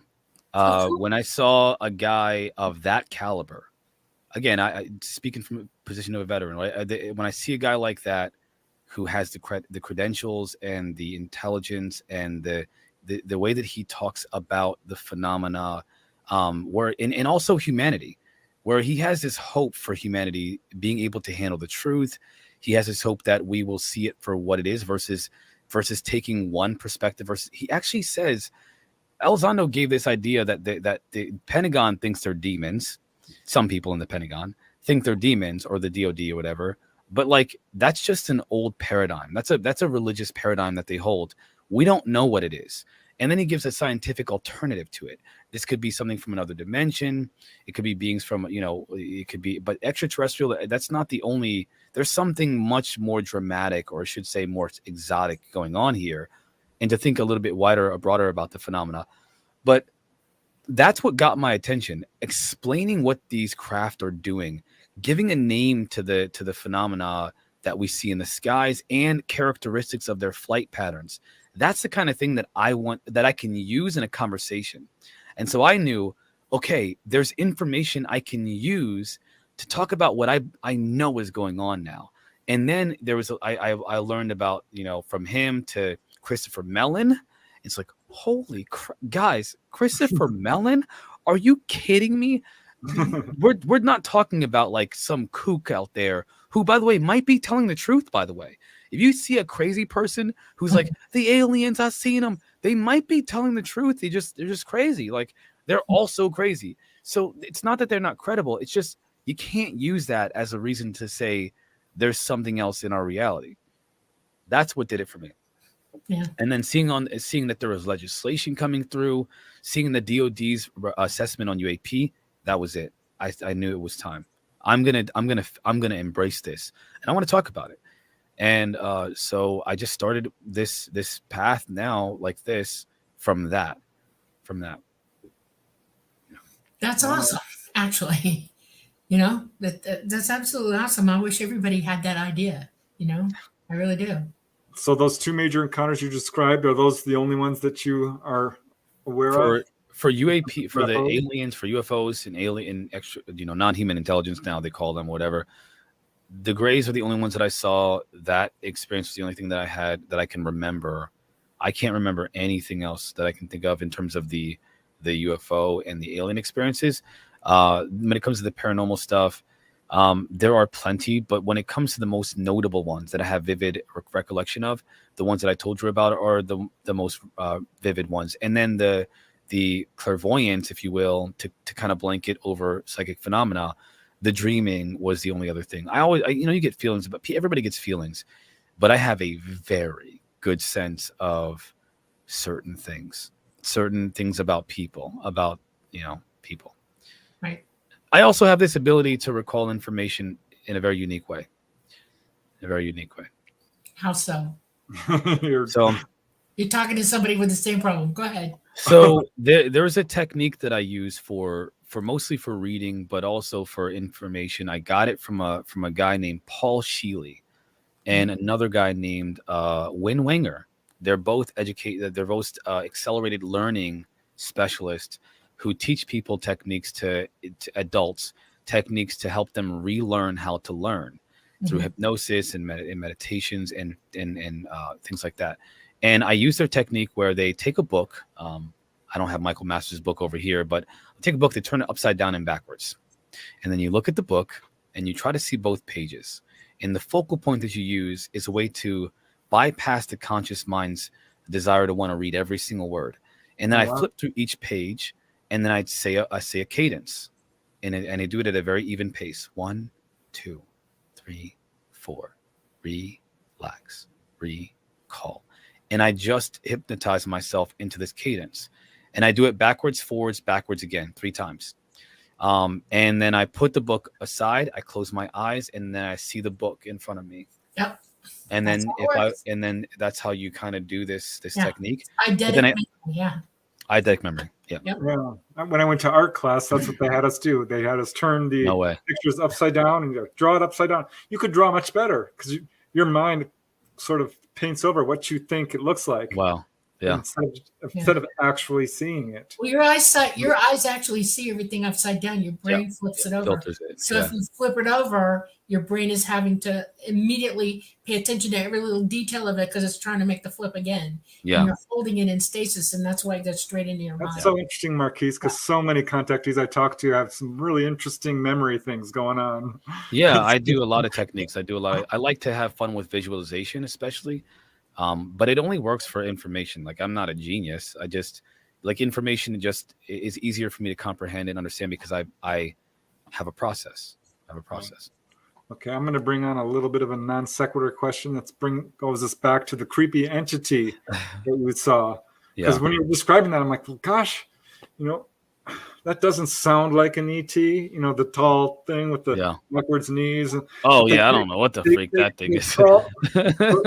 I mean, that sounds to me like some low-level spirit, but I don't know. But Well, keep Maggie in mind, Smith's question is, could this be an entity that feeds on fear? I will give you a very short version of what I think. I think potentially, but I will say that the phenomena, and when I say the phenomena, I mean UFOs and extraterrestrial or non-human intelligence, has been associated with cryptid encounters throughout history. Fairies, for example, there's a rich history of fairy lore that talks about these fairies that used to essentially take children from local tribes, and then they'd return them, of course, but they would take them, and then they would talk about these bizarre experiences with fairies, which were just essentially orbs, if you will. There's a rich history of that. I think that I honestly just think that these are all byproducts. I think they're all byproducts of the phenomena, and I think it's all the same thing. I do not think that there's a separation between what we call cryptids, if you will, and the UFO phenomena. I don't think there's a separation. They may seem that way, and this is my perspective, by the way. This is not the gospel, but I think that if you look at the history of contact with this other phenomena, other than the reality we experience every day, it's all connected in some way. In some way, it's all connected. So, yeah. Well, I certainly get that question a lot, and I totally agree. I'm kind of on the other end there. I think we are dealing with extraterrestrials. I think Bigfoot's a Bigfoot. I really do. I think they're yeah, but I just don't know what that is. What is it? Is it theirs? You know, is it Symmetry in theirs? the universe. Everything is related to everything. We all, if you're alive and breathing, you have DNA, and every entity in existence has DNA, and it's all related DNA. We're all related to one another. It's the same kind of life existence DNA, and we just know it. We're all part of the same thing.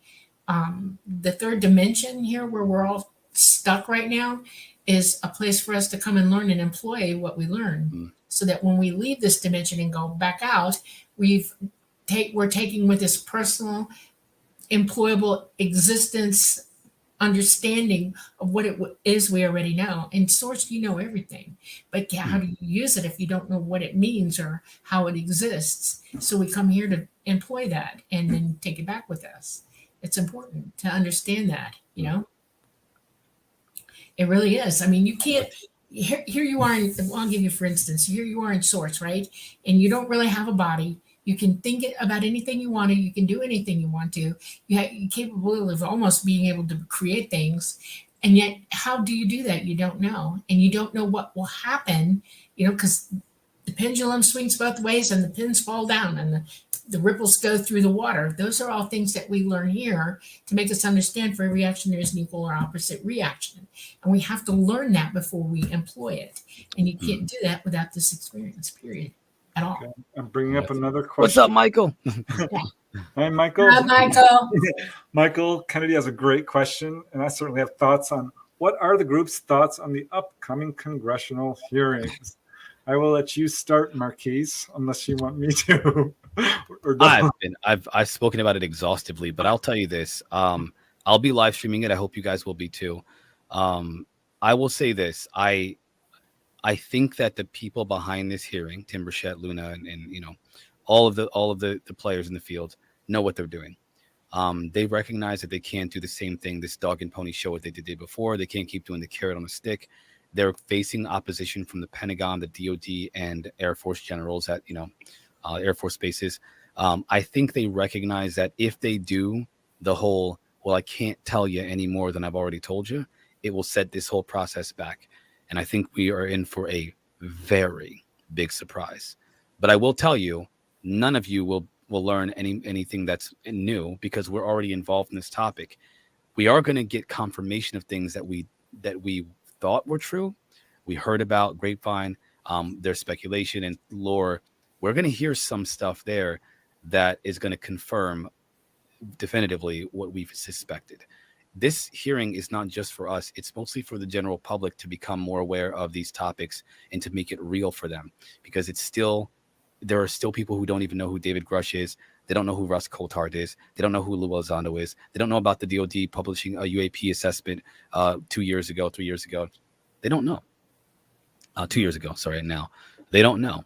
And they don't know about David Fravor and Ryan Graves. So I think that this is going to be one of those things that definitively turns the tide of what's happening right now with disclosure. I love it. Yeah, I sure hope so. But having been in this field for 35 plus years, I'm a little jaded because it's been only recently there's been any movement at all. And when that Pentagon, there was that first congressional hearing, and they're like, "Have you ever shot at UFOs?" And they both said, Moultrie and Daley said, "Oh no, we've never shot." Well, that was a lie. It was a lie. I mean, a flat out lie. And do you know about Malmstrom? No, we have no report. Huh? What's that? What is Malmstrom? So I think the best thing we're seeing from this is that it is bringing a lot of people into awareness of this subject, and it is a step forward, and that's great news. So I just don't trust our government. I'm sorry, I don't. And I don't blame you. I won't say Congress so much, but the secret governments. I feel like it's all so tightly controlled, but I'm super excited to see what comes of this, and I hope that more people wake up and just say enough is enough. You really want to hear what I have to say? Do we? I want to take everybody into reality for a second, all right? They've been about this business for a long time, over 80 years. Technology is a lot more advanced than the humans know. They've back engineered quite a bit. They are understanding of factors that you are unaware of, and they know exactly who ET is. They know exactly what's going on, and they have known. They have an agenda, and you are being duped. Period. The end. This is not going to help you. It is not going to teach you anything new. It is going to be a false flag. They are walking you slowly into believing that ETs are out to get you.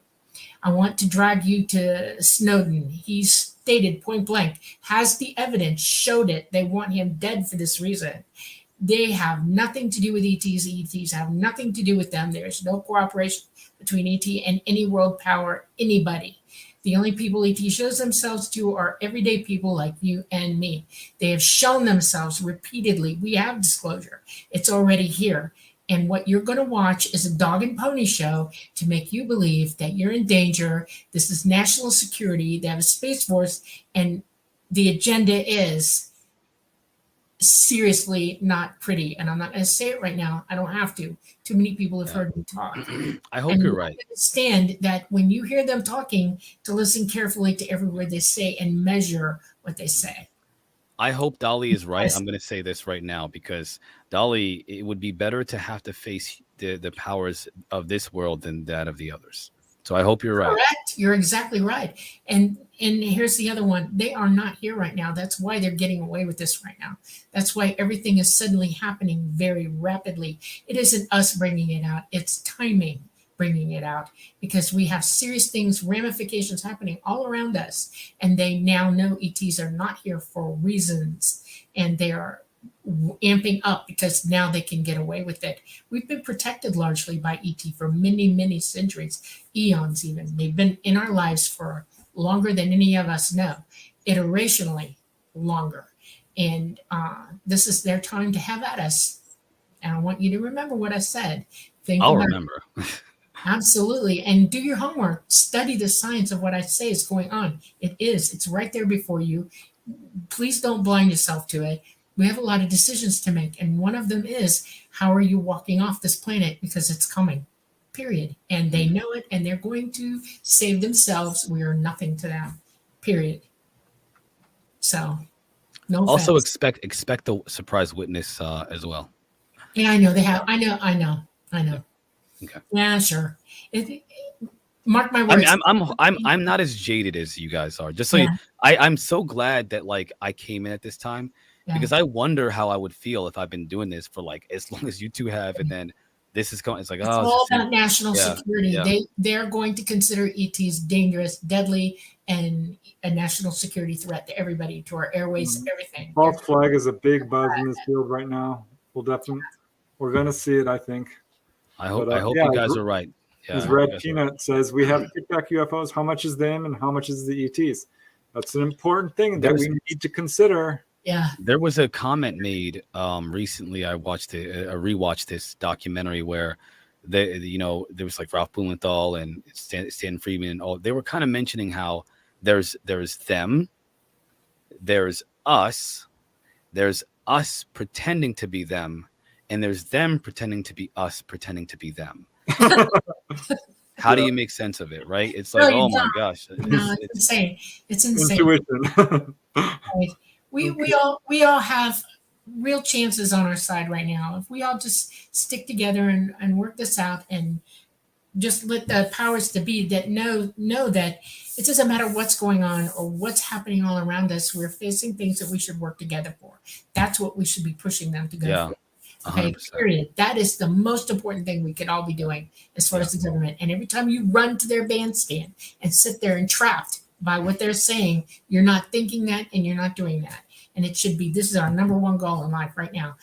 Sustainability, making our lives okay, understanding what's coming. Don't die stupid. I'm not kidding. You know, That's awesome. just don't. I love it. I love it. Okay, we're wrapping up for the last 5 or 10 minutes here, so I'm gonna pop a few more questions in if I can. And here's an interesting one from Jay Yarbrough Music. Question to the panel: does it feel that those with higher ascension, those with ego naturally under control of allowing kindness, may be less likely to have ET experiences? I'm gonna say no. Yeah, look at me, guys. Come on. Well, I'm a pretty to be honest, I'm a very soft man. Like most people would say, this is gonna sound again. I'm gonna sound like an a-hole. There's a new word nowadays. I think it's called Sigma, right? It's the kind of person. It's the kind of usually male figure who they're not alphas. Alphas are like dominant. They take control. They control the situation.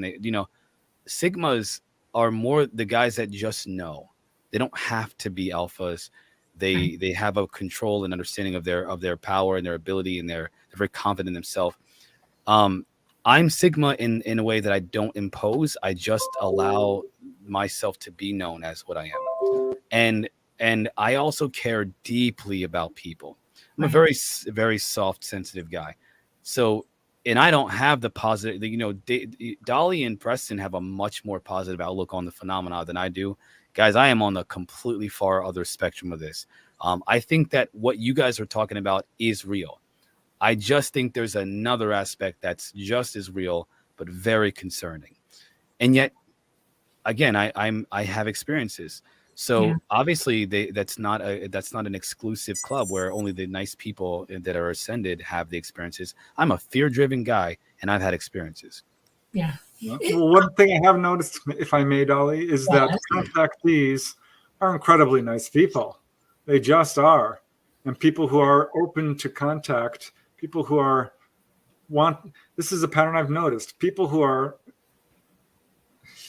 let's see, doctors, nurses, inventors, musicians, people who are teachers, writers, people who are trying to help humanity. Those are the ones ETs are often reaching out to. It's ironic. It's ironic. No. Yeah. My nature is, I was bred to be this way. My nature has literally been for centuries bred up to get to where I'm at right now. Okay. And one of the things is that I'm number one protective of humanity. Okay. I don't think that any of us should suffer. I don't think any of us should be maimed, hurt, or otherwise. And I'll protect you against anything like that. I will come in swinging. I'm not kidding you. What the problem with that is this, and this is what ET had to curb in me a little bit, is that I have to consider that we all have a choice on how we make our lives. And there are people who are here roaring and acting like egg clams, like what? Well, I'm not going to say the other word, okay? Yeah. Not pretty. Anyway, and I can't do anything about what they're doing. The only time I will protect is if you come after me or somebody that I love or somebody I'm near and they need protecting, I will immediately act. And I'm not going to try to kill you or anything, but I will make you understand that what you're doing is not acceptable and you're going to stop now, one way or the other. And I leave no bones about it. And that's my natural intent. I want you to understand this, ETs are the same way. And whether you realize it or not, they've been protecting a lot of us for a long time. I will give you Maelstrom as number one. Maelstrom made a huge show of that to make sure that the powers that be here understand that what they're doing is wrong, and they will shut them down if they have to. And they made that statement, and everybody here is going, oh, you don't understand what that meant when they did it. That was a show of protection against them and humanity. They were protecting us, not that's a them. big event Yeah, for sure. I do want to bring this up. I can't remember the name of the nuclear facility that in Russia where they turned them on, which could have literally caused mutually assured destruction. I just feel like there's a lot more going on, Dolly. And again, I respectfully, please, I'm just so you guys know, Dolly and Preston invited me on here, and I have a different view, which means you guys Well, we accept have to me hear both even sides. though. Yeah. But I appreciate Everybody that needs because to hear both sides. no, but I appreciate that because seriously, people, I'm not like a doom and gloom guy until we talk about this stuff, and then people are like, man, you are a doom and gloom guy. It's like, no, I just feel like there's another aspect. There's just there's more going on in my mind, and I believe than just, the positive. All right. Well, we have time, I think, for one more question. So I'm going to pop this one up from Allison Carr. What does Marquise think about the Men in Black? They are not human. Yeah, I think you're right, because people talk about Men in Black in two ways: government agents, and then the real Men in Black. Right. The real ones, or the ones that that have a more bizarre presence. They have a very clear, bizarre presence. Yep. I haven't Have you ever like written it all down, Marquise, and like kept records of all the sightings of Men in Black, and then figured out what was their agenda and what was going on, and did a statistical data on it at all to try to understand why? If you're talking about it, my research is extensive. I'm thinking it is. Yeah. So unfortunately, I've spent way too much. By the way, thank you guys for being so kind, chat. I've spent way too much time. Most of my research is done through reading. I just kind of full disclosure, reading is where I learn most of what I know. Only this last year has it come from studying. What's up, UAP Studies Podcast? Only has it been through the conversations lately this year that I've learned from people, which has, by the way, expanded my perspective as well. But when it comes to my notes, there's a sickening amount of information that I have. It's almost obsessive, if you will. It's obsessive. Okay. Because I want to understand. And you're trying to figure it out. Yeah. Well, we're going to have to wrap it up. So, Marquise, do you have any social media handles or any events or anything you want people to know about? Yeah, I would say if you guys want to, the best place to check me out is on Twitch at Dimensions of Reality on Twitch. But I am also now, and by the way, this is a new thing, on YouTube as Dimensions of Reality Podcast. They are both all one word. So Twitch Dimensions of Reality, and then YouTube Dimensions of Reality Podcast. That is where you guys can hang out with me. You can chat with me. I talk to the audience. We have conversations. And by the way, my audience, they always tell me I'm wrong. So we have fun with that too, guys. That's fun. Michael keeps asking me about the schoolyard encounters. I would love to talk. I'm going to have to do a whole show on the schoolyard encounters. I'm going to bring on some witnesses. But yeah, I want them to talk to Congress about them. I'll talk to Congress, sure. If they invite me. There's a lot that you have. You have a lot of again, those accounts, man. Those encounters are important. All right. Absolutely. Well, I guess we're gonna have to wind it up. Thanks so much, Marquise. Marquise. You were super awesome. It was a real pleasure. Yes, we'd like you to come back. Okay. Yes, the answer is yes. Very Thank you, guys. Yeah. All right, Dolly, you want to take us out? Yes, thank you all for coming to the Light Gate. We love you all. Thank you for all your comments and working with us in chat. We will be on next Monday, and Preston probably knows who's coming. I don't have it on the top of my head, but we'll see you then. Thank you, New Orleans United Public Radio Network 107.7 FM and United Paranormal Radio Network 105.3. Thank you all. Good night. Love you.